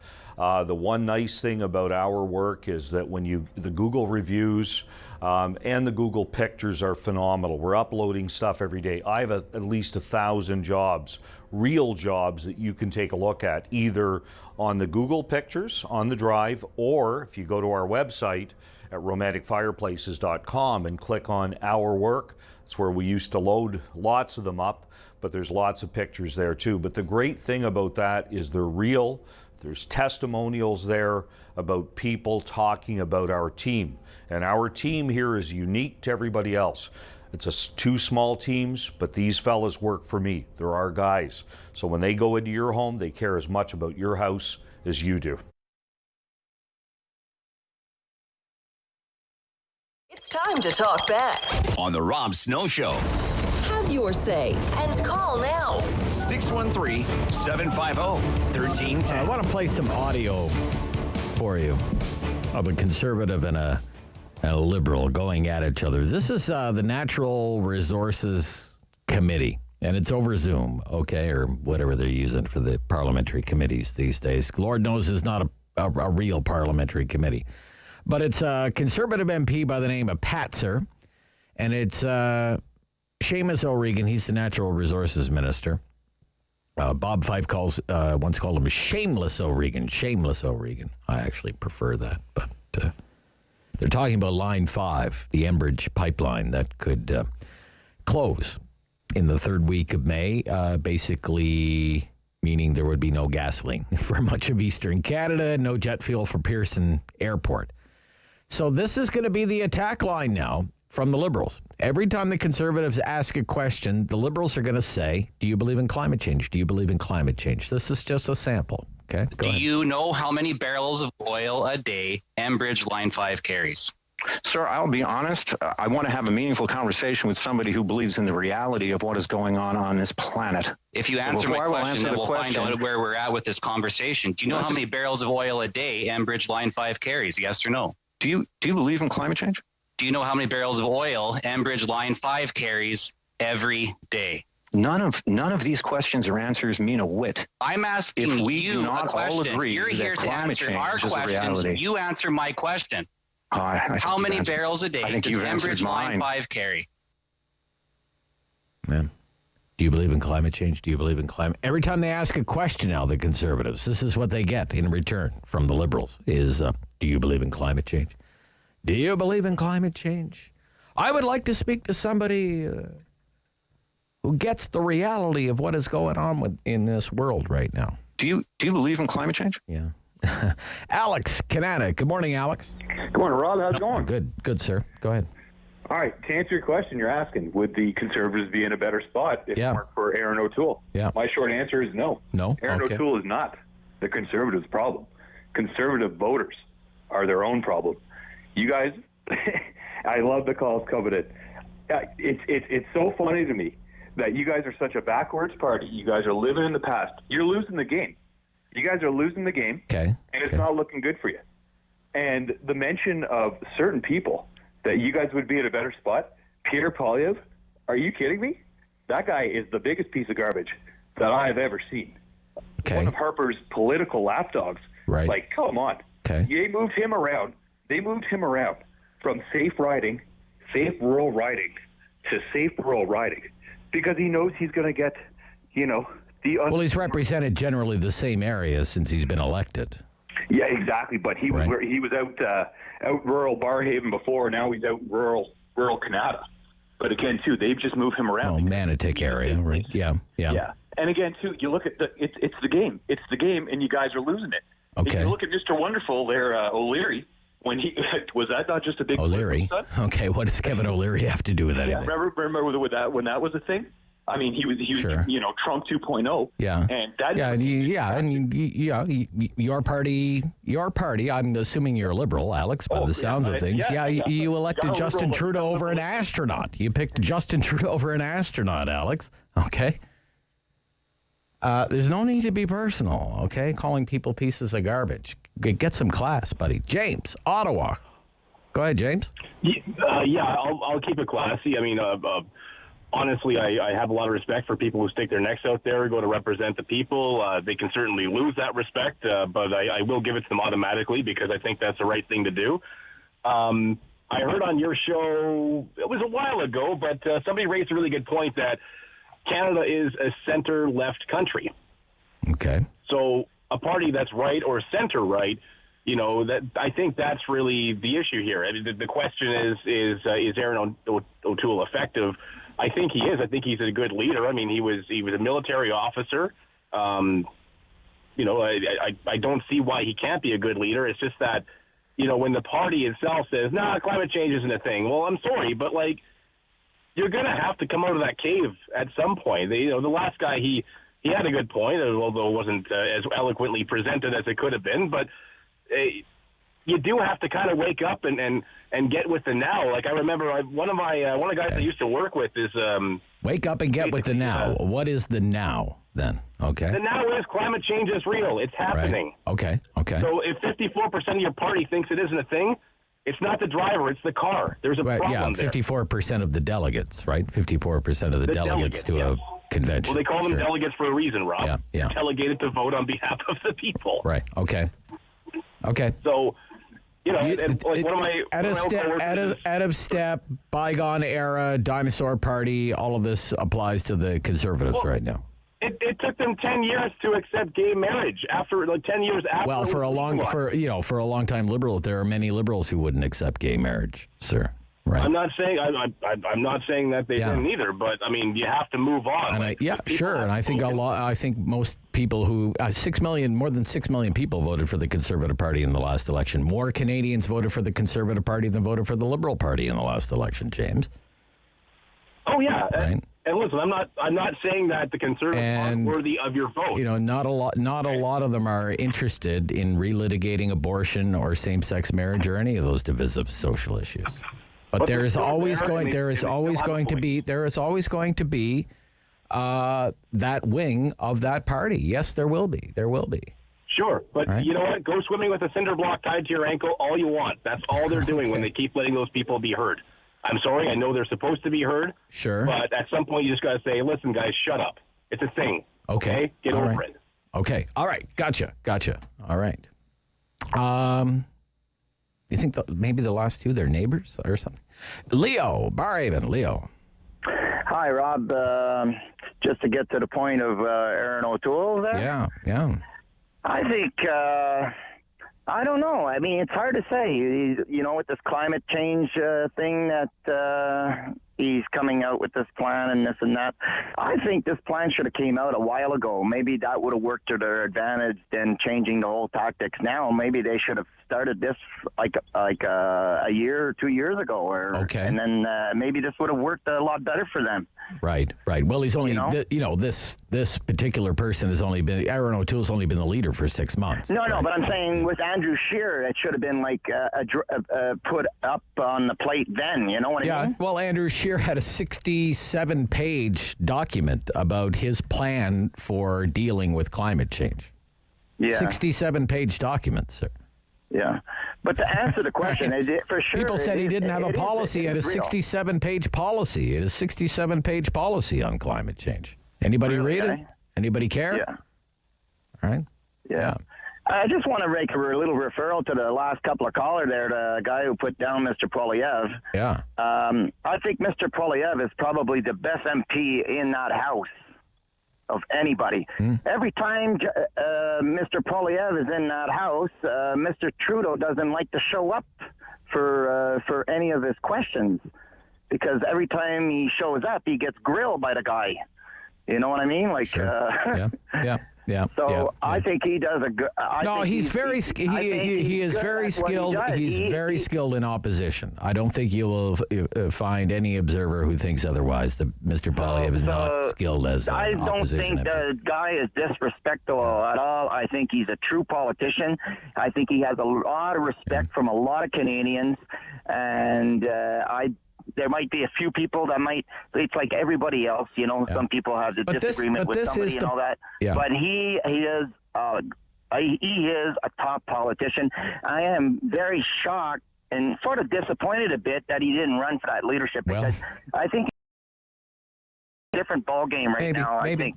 Well, that was the whole point of me asking this question. David, are you really hauling me off the stage, and we're going to leave these callers right here? We have to. No choice. Well, David in the South End, I'm sorry, and Paul in Gloucester, we will not get to your call today, but I think we may talk about this pretty soon. It's the Conservative Party, after all. We love turmoil. We love chaos. Rob Snow Show, Rogers TV and City News.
Is City News.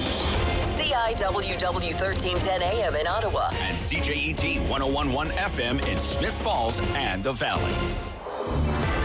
Number one for local news in Ottawa and the Valley. This is City News. Now on 1011 FM and 1310 AM. It's Wednesday, March 24th. Good morning. I'm Andrew Boyle. Right now in Ottawa, 9 degrees. In Smith Falls, it's 13. Here's what's making news in Ottawa and the Valley. 1,571 new cases of COVID-19 today, according to provincial figures. Also 10 more deaths in Ontario from COVID-19. The new cases, 89 of them in Ottawa, 20 each in Leeds, Grenville, Lanark, and the Eastern Ontario Health Unit, and 2 cases in Renfrew. Toronto had the most new cases today, 459 reported.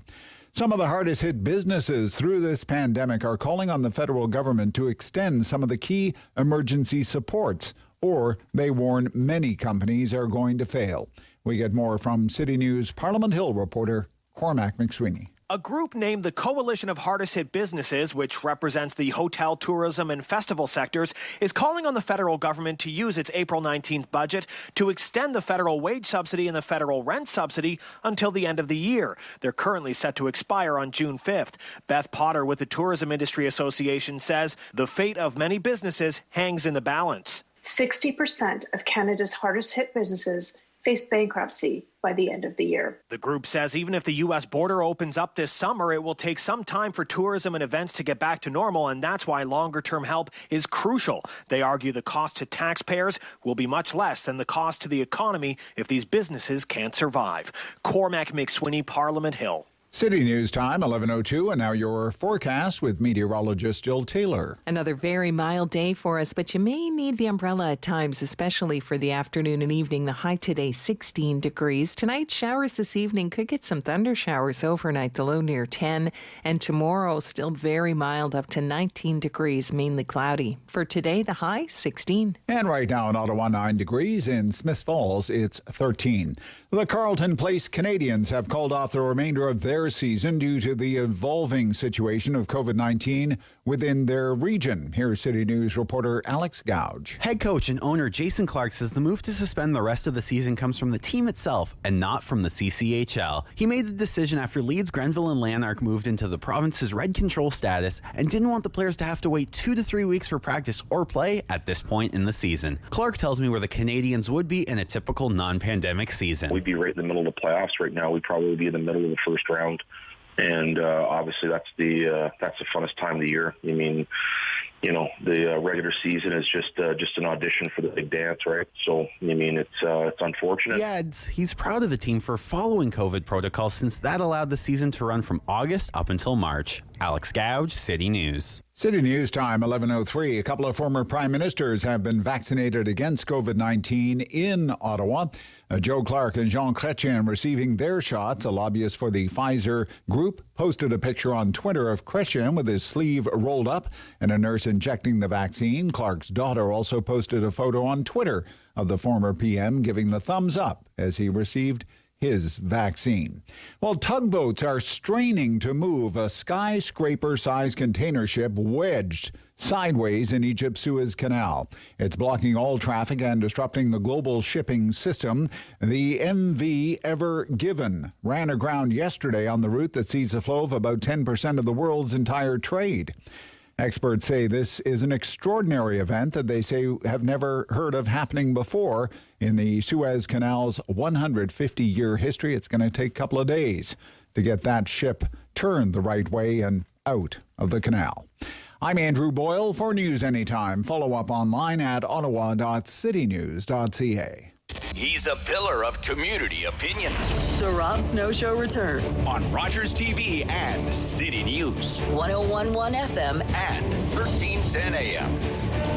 It's winter time and the weather's fine. The snow on the woods and field when I reveal my snowmobile.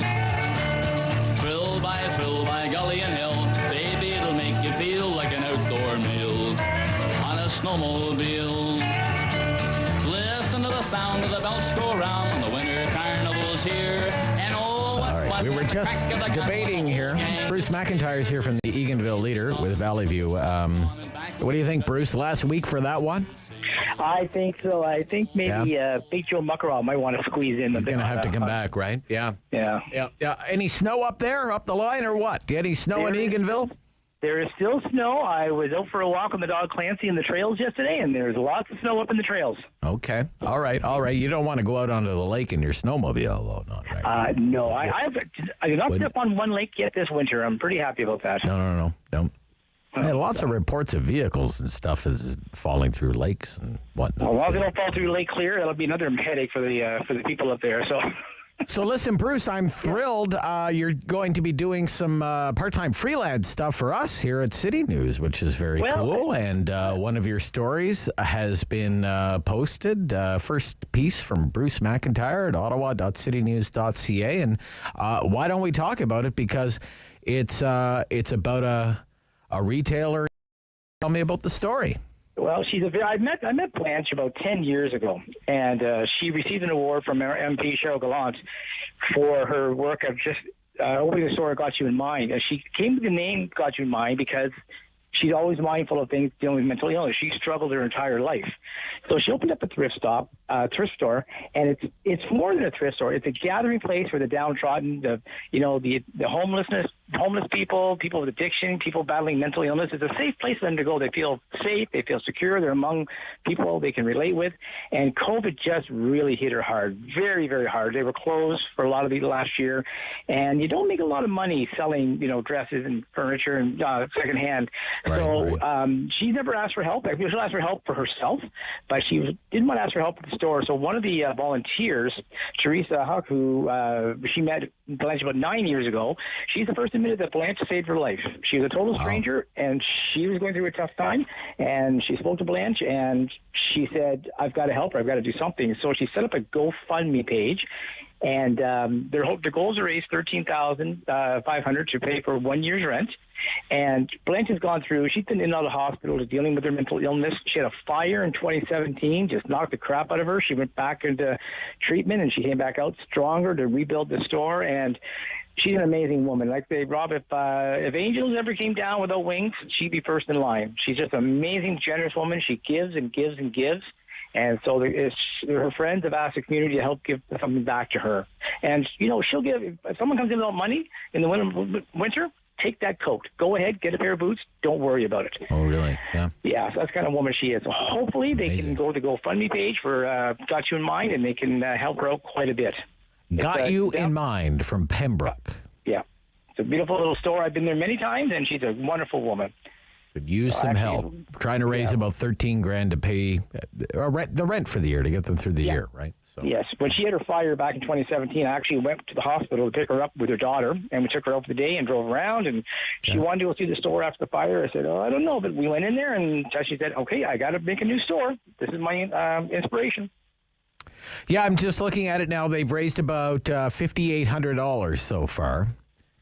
So the goal is $13,560 for anybody who's listening right now. Yeah. Yeah, it's a wonderful, it's a very worthy project, and you're helping not just her, but you're helping a lot of, she gets calls, Rob, from the hospitals, from Ontario Works, professionals who don't know what to do. They call Blanche, and she fixes the problem. She finds something to help them. So that's the kind of woman she is.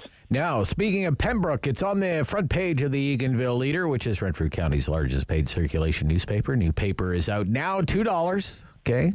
Tax included, $2. Tax included. Best $2 you'll spend. Independently owned since 1902. Bruce started there in 1903. I was editorial Tracy, a proud owner and publisher. Pembroke has a new fire chief, speaking of Pembroke, right? We do. Yeah. Captain Scott Sell, 18 years in the force, and he's following in his father's footsteps. Scott started off as a volunteer all those years ago, and he watched his father do it, so he joined up, and now he's the fire chief, and he's outgoing chief. Dan Herbeck did a great job. Dan was the kind of guy you want to work with, because sometimes fire chiefs or police aren't so giving with the information. You really got to squeeze and squeeze. Dan, never an issue. You could drop in, talk to him. Something as a fire, he'd give you as many details as he could. He's a great guy, and I wish him well, and I wish incoming Scott nothing but the best as well. And they're a busy department up there. They have one of the few ladder trucks in the county, and when they first got it, people said, "What do you got? What do you need that for? What do you need that for?" It's been used quite a few times. The biggest use of it was there was the lumber fire at the mill in Pembroke, and that truck was used very extensively. Yeah. Okay. So. Now, I want to ask you about this story because I didn't know that there was a massive, quote-unquote, in the Eganville Leader this week, RV debacle, which began at Lake Clear and now encompasses all of Bonnechere Valley Township. Tell me more about the RV debacle. What is it? What is it? What's going on? What happened, Rob? Was it 50 or 5 years ago? I forget. A group of residents who live on the lake came to Bonnechere Valley Council complaining about neighbors having more than one RV parked on their property.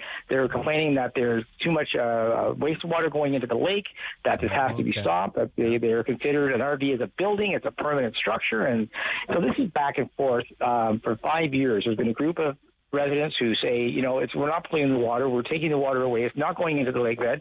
Meanwhile, the people who are complaining, some of them have these multi-giant houses with 3 washrooms in them, and yet they're complaining the RV is one. So it's come back. The previous council, they tried their best, but they kind of kicked it down the road, and now the new council has had it for 2 years, and they're waffling, but just they're at their wit's end, and so they've called in a mediator. And They called in a mediator. Between the two sides, you got two groups of cottagers who are cranky at each other, and I think our editorial today in the Leader says it all: wishy-washy. Time for council to get off the can, make a decision, and move forward. They did bring in a bylaw that restricts the number of RVs available on a property anywhere in the township. I believe it was 5. I have to go back and look at it. My colleague Deb Chrisnick does all the reporting for Bonnechere Valley, and very patient woman she is. She does quilts and knits. That's how she keeps her sanity sometimes. And they just are waffling and kicking it around. They can't make a decision. Make a decision. Move forward. You've got a 50-50 split. You're going to make one half cranky. You're going to make one half happy no matter what you do. Right. Just do it. But do something. Yeah, do something. Yeah. They're very passionate about this lake. It's a beautiful lake. Right. Okay. Beautiful lake. Yeah, but it's so common if people have, a recreational property, a cottage property, there's usually a trailer or an RV on it, right, somewhere. So common. One gentleman went around, he's counting, he's got a clipboard, he's counting, he's measuring, and one of these people with too much time in their hands, Rob. Yeah, I can imagine. So, look, let me ask you, you have a story in the paper here. Headline: Rogers successful for multi-million-dollar cell gap project. Communications firm awarded $71 million contract to eliminate existing gaps in cell service rural Eastern Ontario. Now, this radio station is owned by Rogers, but, we're the media, they're the cell side, whatever. Just so everybody's clear. What is it like when you get up into Arnprior, Renfrew, and then further into the Ottawa Valley, up into Barry's Bay, Killaloe? How would you describe when you're out doing your job as a reporter? How is the cell reception? Are there times when you look at your phone and it says no service, or what? Very common. When for example, in Renfrew, I can drive on Highway 132. I'll drive 5 kilometers, maybe 10 kilometers out of town, going towards Toronto direction. 10 kilometers out, it's gone. My signal is gone until I get down towards Calabogie, Griffith area. Then it'll bounce back in. There have been times I've been driving along, talking, all of a sudden it's gone. It'll be gone for 15 minutes. We have huge gaps. It's not just Renfrew County. It's the entire Eastern Ontario network. So this money, they had money available from the federal government. Actually, all 3 levels have kicked in. And they wanted just one service provider. They didn't want to piecemeal it. They wanted one service provider to run with it and go with it. And so Rogers won the bid. And when I first moved here, Rob, cell phones, unless you were in Pembroke, Arnprior, Renfrew proper, once you got to the towns, you weren't using them. So now you weren't able to hear them. But now you can up in Barry's Bay, especially when they had their first tower come in. It was like almost like the Messiah came down. People were just amazed that their phones worked all of a sudden. Wow. But there are big gaps, and it's a slow process. The mapping is done, but they'll just go through putting up towers where they need to be, and hopefully we can solve that issue. And because the future for Renfrew County is not in factories or manufacturing, it's in people working at home, home-based businesses, and they need this system. They need this service, and it's not a question of a convenience.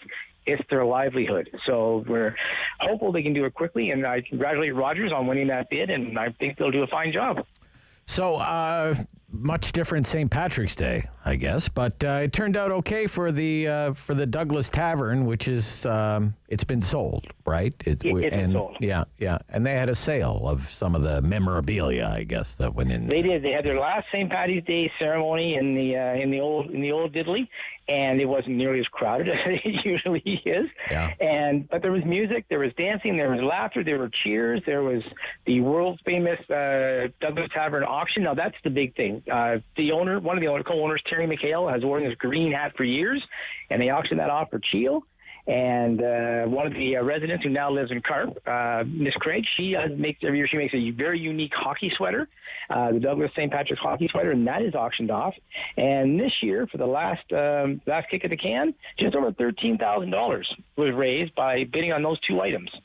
And they always give Terry the hat back. It's kind of tradition. You don't keep the hat, Terry gets the hat back. Good. I mean, they've raised over $100,000, Rob, over the years for CHIO, for Hospice Renfrew, for Renfrew Victoria Hospital. And that's one thing that's really going to be missed. It's a lot of fun watching the auctioneering going on in there and going back and forth. And it's always done on the St. Patty's Day towards the end of the afternoon when people are happier. So you will get bids coming out of, about $1,000. And they'll put their hand out and say, I shouldn't have done that. These people are happy. As you say, happy, in air quotes, happy. Yeah. All right, Bruce, we'll talk to you next week. You betcha, Rob, and happy warm days to you. Yeah, excellent. Bruce McIntyre is with the Eganville Leader, and that's Valley View. We'll be right back. This is the Rob Snow Show on City News.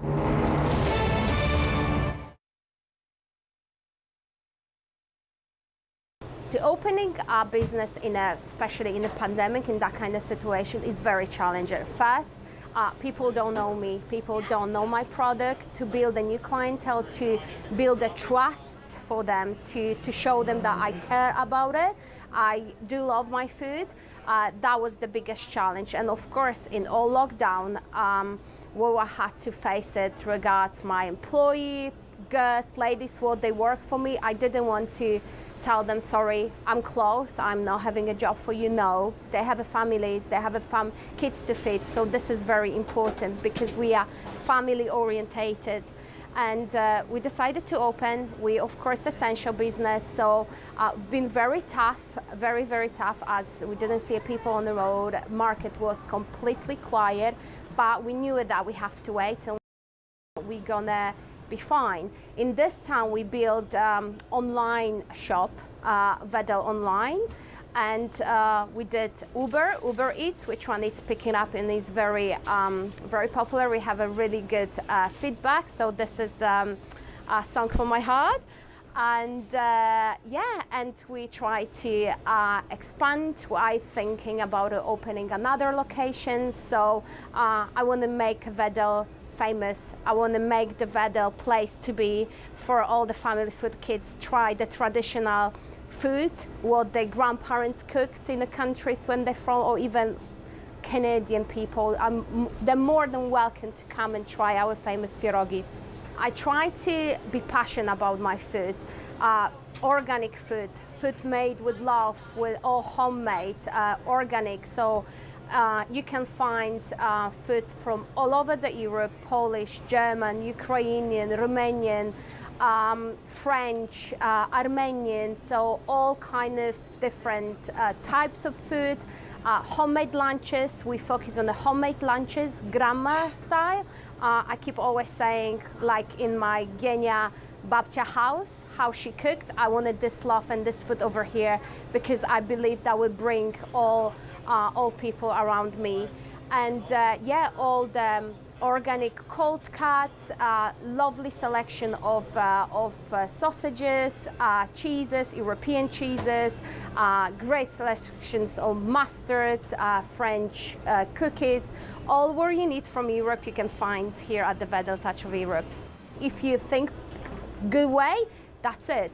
You have to, I had the option to cry in the corner and say, oh, pandemic is coming. No, you need to stand up and fight for it and have your eyes open, think outside of the box and do it.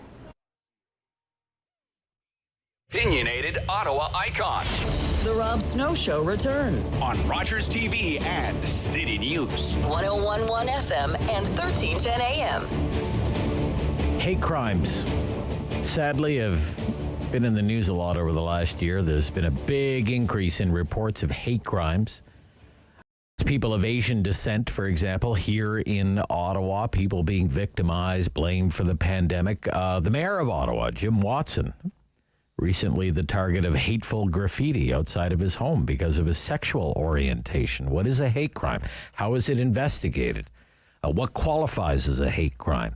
Sergeant Ali Toghrol joins me from the Ottawa Police Hate Crimes Unit. And good morning, Sergeant. Good morning, Rob. Yeah, it's nice to hear from you.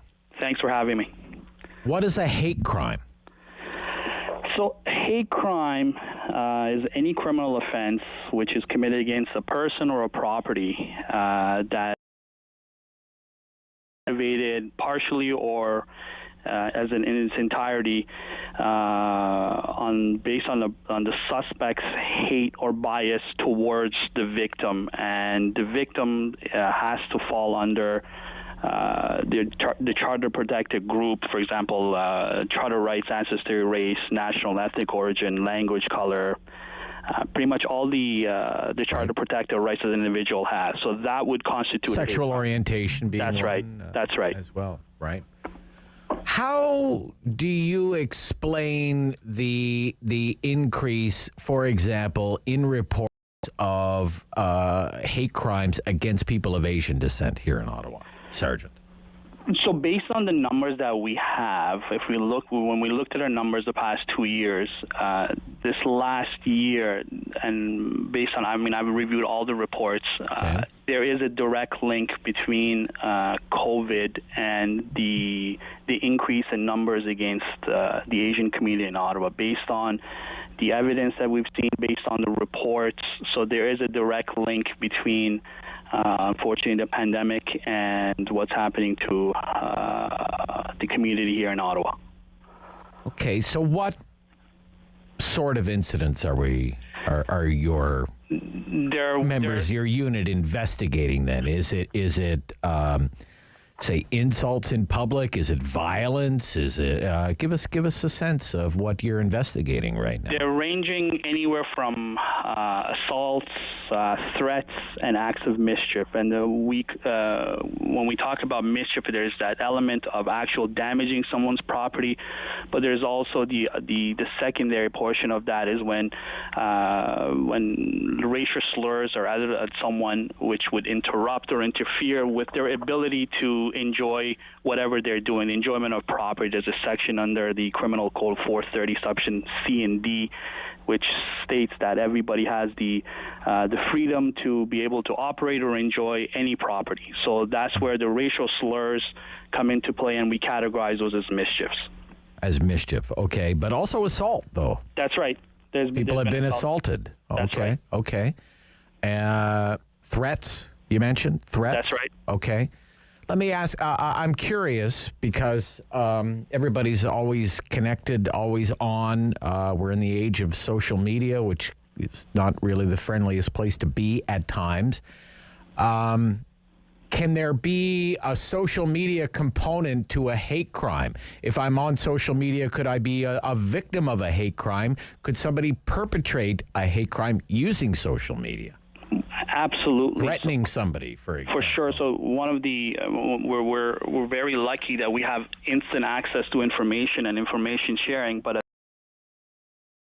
it's made it a lot easier for people to do a lot of things online, including commit acts of hate and bias online, because it's very easy now. Before you had the actual creation of posters, putting posters up. Now they just sit home behind a computer and they'll post through social media that it goes from one user to another, and it's a lot easier to find like-minded individuals online without having to worry about what someone or what others might think of you, because again, you're kind of hidden behind your computer, your laptop, your iPhone.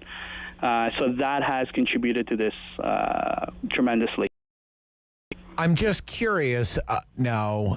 Let's take the example, as you say, of, say, mischief or property damage, for example. There's, let's say someone breaks a window, but there's no kind of hate component to it. It's simply a case of mischief or property damage. Versus, say, graffiti that's racist or graffiti that's misogynist or discriminatory against someone of a sexual orientation, for example, something like that. And there's this hate component to it. Could that potentially make the penalty, if that person, the perpetrator, is convicted, could the penalty be more severe? Are the penalties for hate crimes more severe? And so that's where it falls into. So exactly what you said. So we've had, if you have a regular incident of somebody breaking someone's window and there's no hate bias component, it's a regular mischief.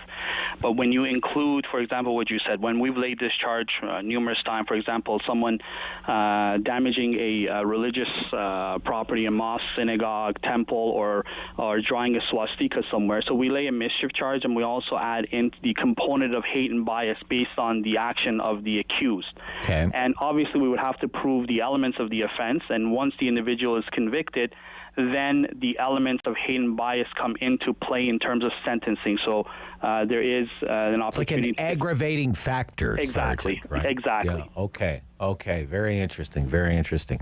Okay. The incident outside the mayor's house, is that being investigated as a hate crime? Again, yes. So we are looking at that as a hate-motivated criminal offense based on the information that we have right now and what we've gathered. Yes. So that would be considered a hate-motivated criminal offense. Okay. I know there's only so much you can divulge, but how is that investigation proceeding? Have you received tips from the public? Do you have suspects in mind? What is the nature of that right now? We're still looking into it. I don't want to kind of give anything up at this time, but it's an active investigation, like all of our other investigations, and we will investigate all avenues in terms of hopefully trying to find the suspects in this matter. Okay.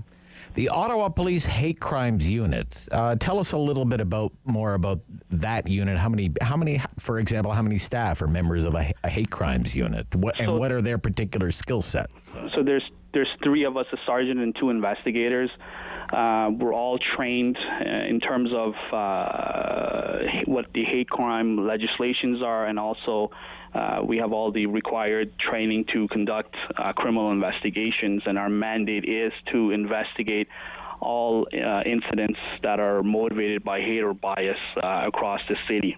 Okay. And we've also trained all of our members who are in a position to take reports from the public to make sure that all such reports are taken properly and are forwarded to our unit, and that's something we've done in the past 2 years. And when we look at the stats, it's a kind of a good news, bad news. The good news is I think we are catching all the reports. Some of the reports that might have not been triggered maybe 3-4 years ago are now actually coming through. Right. So that has some explanation why the numbers are up. But in terms of what the actual numbers are, I mean, we had 182 incidents last year, and I think that just, again, traditionally hate crimes are extremely underreported, so usually about a third of them are reported nationally. So the numbers in Ottawa are pretty much, I would guarantee, are higher than the 182. But like as I said, everybody who is in a position to take a report within our organization has the appropriate training to make sure that when someone calls in, reports online, or they walk in, or patrol officers respond, that the matter is taken seriously and an appropriate report is taken. Sergeant, I thank you so much for your time today and for explaining it to us so Thank well. You so much thank for having you again. Me. I appreciate it. Yeah. All the best to you and the members there. Sergeant Ali Toghrol, Ottawa Police Hate Crimes Unit. Back after the news on City News.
In Ottawa and the Valley. This is City News, now on 101.1 FM and 1310 AM. Good morning. It's Wednesday, March 24th. I'm Victoria Williston. Right now in Ottawa, we are looking at some light rain, 10 degrees. Smiths Falls, 11. Here's what's making news right now. There are 1,571 new cases of COVID-19 today. That according to provincial figures. They're also reporting 10 additional deaths. Of those new cases, 89 are in Ottawa, 20 each in Leeds, Grenville, Lanark, and the Eastern Ontario Health Unit, as well as 2 new cases in Renfrew. Canada has received assurances from the European Union that its COVID-19 vaccine shipments will not be affected as the bloc moves toward stricter export controls. The EU's executive body has a plan to make sure that more vaccines produced in Europe are available for its own citizens before they can be shipped for exports. EU nations have been specifically stung by the United Kingdom, which has received some 10 million doses from European plants, while they say nothing came back from Britain. And Ontario will be delivering its 2021-22 budget just after 4 o'clock this afternoon. Premier Doug Ford says the budget will be focusing on economic recovery and fighting the pandemic. Finance Minister Peter Bethenfalvey says the package will contain measures to bolster Ontario's vaccine rollout. City News Time, 11:32. Strong voice. Strong opinions. The Rob Snow Show returns on Rogers TV and City News. 101.1 FM and 1310 AM.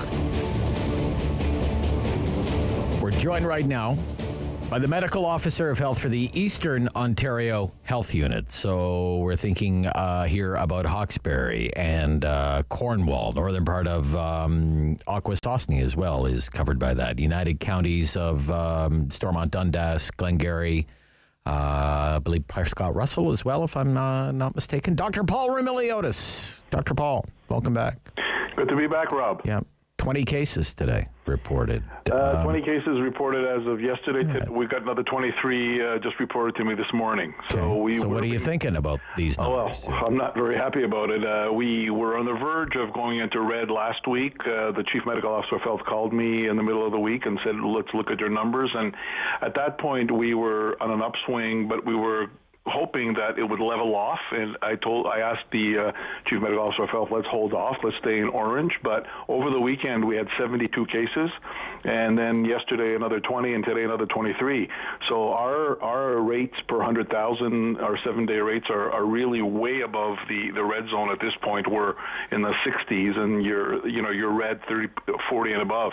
And so the other indicators too that actually got worse this week are our percent positivity of testing. It actually doubled and went into the red zone, and our reproductive number. Those are the criteria that we use, is now in the red zone. As well, 50% of all our cases are the variants. So if you take all those into account, plus the fact that actually right now we've got 27 hospitalized patients, 6 in the ICU.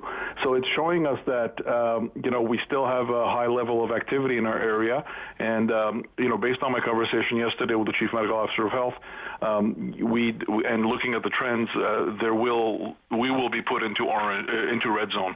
I think it's just a formality. The cabinet reviews everything, looks at the trends, from Tuesday, Wednesday, Thursday. Our trends today are still on the uptick, so I do fully expect that we would be officially placed into the red zone. When? Effective Monday morning, midnight. Effective Monday morning at midnight. Yeah, midnight 01 into Monday morning. So they typically announce it on the Friday, and then we would go in effective 12:01 a.m. on Monday morning, the 29th of March. Okay. Now, what do you think is going on? Is it the variants of concern? What do you think is happening there? Half of the cases are variants, and I was just talking with my staff and looking at where we get these cases. Like, yes, some of them are outbreaks, we know, but the ones that are not in outbreaks are really they're workplace related. In other words, individuals work together, they eat together, and then they spread it amongst each other. It's social gatherings where people get together and don't take their precautions, and then the majority of the cases are household contact. So what happens is I call it the amplifying effect. So an individual gets it, and then half of situations is the VOC. So that individual gets it from work, or going out with a friend, or socially gathering, and we've got a few people who've done it outdoors, and they were very close, and they spread it to each other. Then they go home, and they've got a family of 6 or 7, and they infect everybody, literally. When you're working at home. So that's what we're seeing now. So we're seeing like one individual, and then their household contacts inevitably are positive, and then what happens is some of the kids go to school, and then they go to school, and then we have to intervene in the schools because we got a positive case in the school that didn't start in the school, started in the community through the house, and then the child went to school unknowingly in certain situations. Okay. So that's what we're seeing, and we've been seeing that trend all along, Rob, and we've been trying to, dissuade people to tell people, listen, this is an unforgiving, this version of the virus doesn't forgive lapses in public health measures. What do you mean by that? I mean that if you're saying, well, I'll take off my mask for just a minute and, between me and you, and boom, you'll get it, whereas maybe you get away with it with the previous version. Same thing with physical distancing. People will say, well, I was just close I just wanted close a bit. It doesn't matter. I went like 3 feet instead of 6. Well, this virus will take advantage of it. So I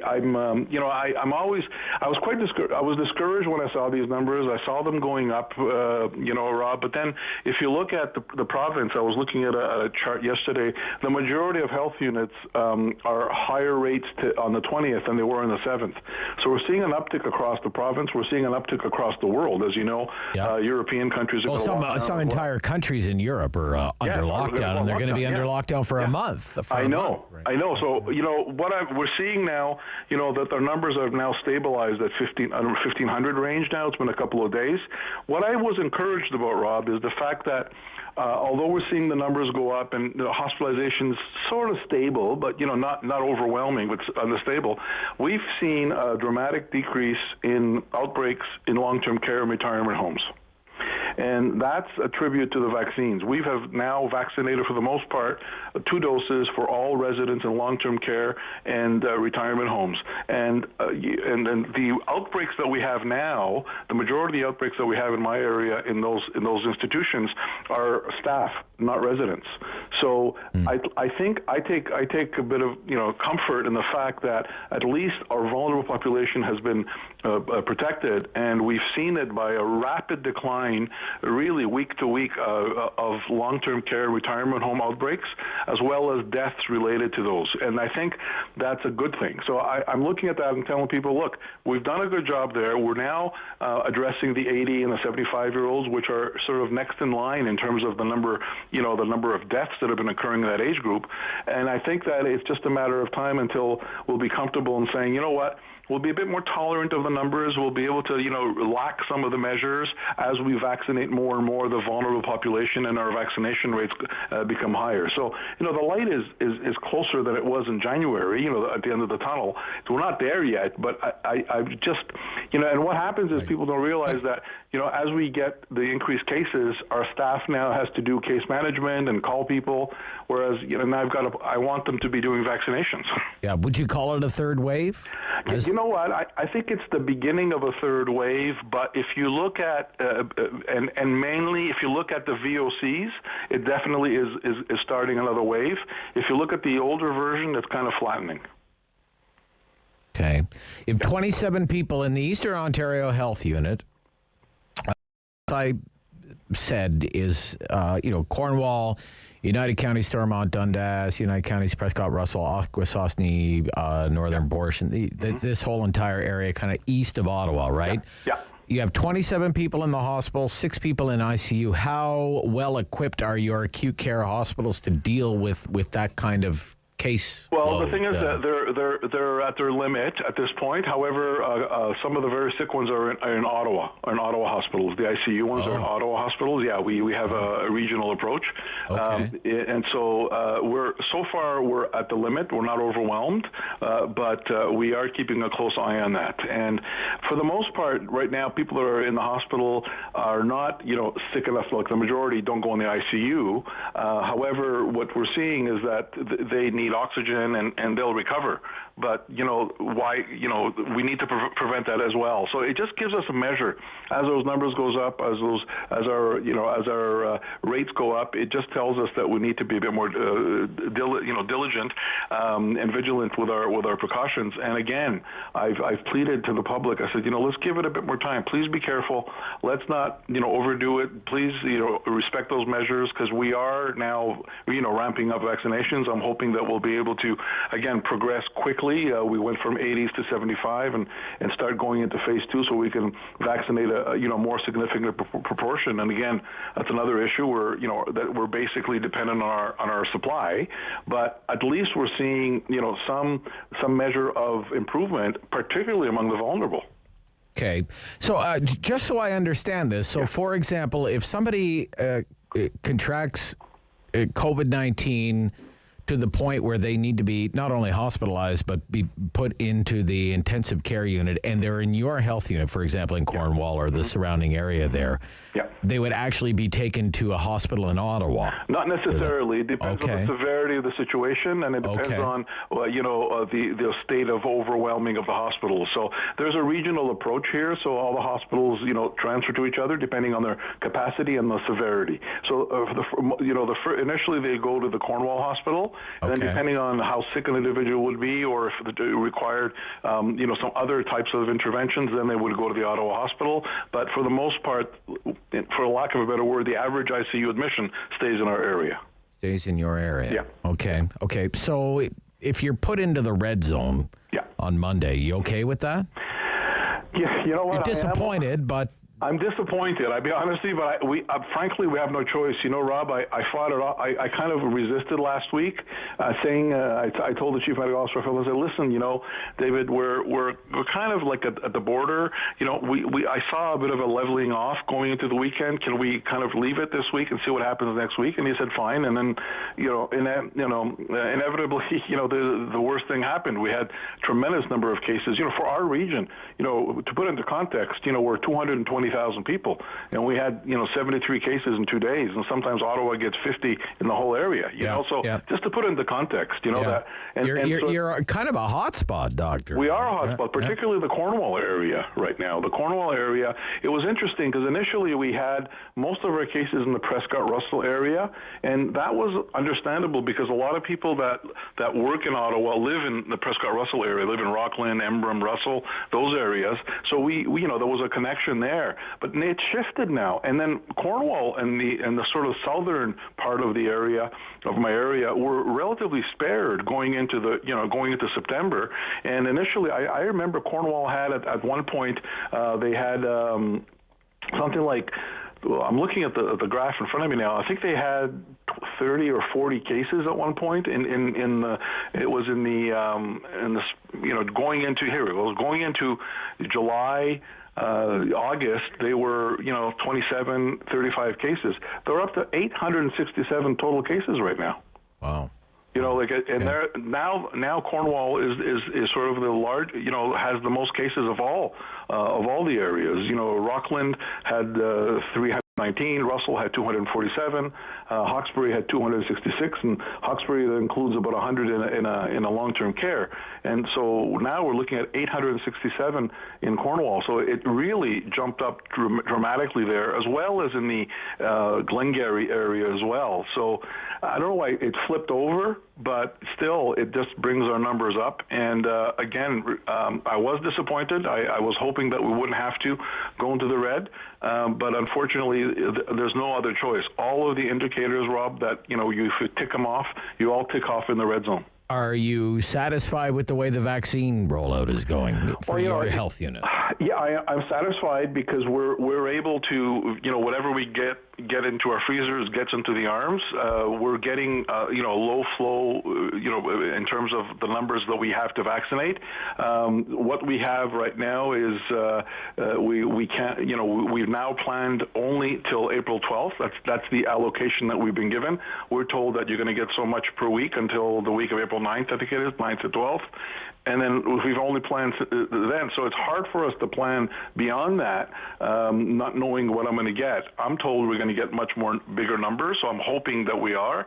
And at that point, yes, we'll be able to start vaccinating more. If we get the appropriate number of doses, Rob, and I'm looking at phase 2, because phase 2, we're vaccinating a very large percentage of adults, 60 to 79, essential workers, a whole list of essential workers, chronic disease.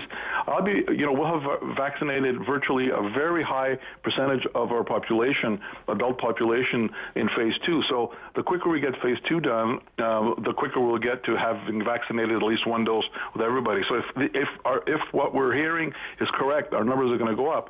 I'm presuming that by the end of May, early June, we'll have given a first dose to everybody. Okay. Thank you, Dr. Paul. No problem. Very thorough. Yeah. Thank you. Dr. Paul Roumeliotis is with the Eastern Ontario Health Unit, Chief Medical Officer. Right back with Sue Sherring from the Ottawa Sun.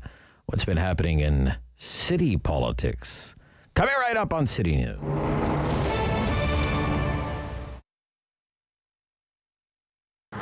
I always knew I was going to own my own business, and I've always wanted to have a store. And I sort of figured when the right concept came together at the right time, I would move forward with that plan. And so through doing some environmental initiatives in the restaurant group that I was with prior to opening this store, it just triggered my path towards being more environmentally conscientious and wanting to make more of a difference, and hopefully encouraging, inspiring other people to want to do the same, at which point the idea for All Eco was born. I have some really fun products. I have a really wide spectrum of products. So the things we look for in terms of qualifying products are sustainably made, upcycled, recycled, zero waste, all natural, no harmful chemicals to the environment or to our bodies. We have fun stuff, so really clean burning candles, lots of really natural body care and skin care. I put a real emphasis on Canadian products. I really try to support up-and-comers, and I always source Canada first. The refill bar is really important to me. It's really huge. I think that's been exciting as well, because I thought it was going to be a real process in convincing people that this is a better way to go. And actually it was just like right away there was a built-in affinity towards doing refill, which has been great. We closed, I think, probably we were closed down by before the second week of March. Just didn't feel we could comfortably or confidently stay open, even though I do sell essential products, like in terms of the cleaning. But we just didn't feel we could make a safe space for ourselves or our customers at that time, and especially with the information we had at the time. So we did close our doors, at which point I did not have a website, because that was I hadn't even scheduled myself to have a website at that point. So that was sort of like full speed moving towards that and trying to drive the business, at the same time still get myself on the map because I was so new. So during that time, as we were building the website, we were still doing a lot of video shopping and private shopping, online shopping, like online phone, text. Any way I could do business, I was doing it. And there was really a nice show of support for my business during that time, which was really, really encouraging. And now, we are fully set up online too.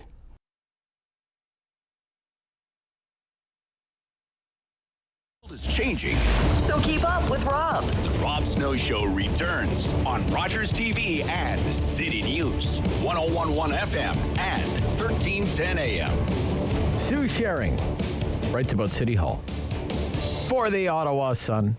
She's back here on the Rob Snow Show on City News. How are you this week? Oh, I'm pretty good. How are you doing? I'm good. What would you say is the big story at City Hall these days, Sue Sherring?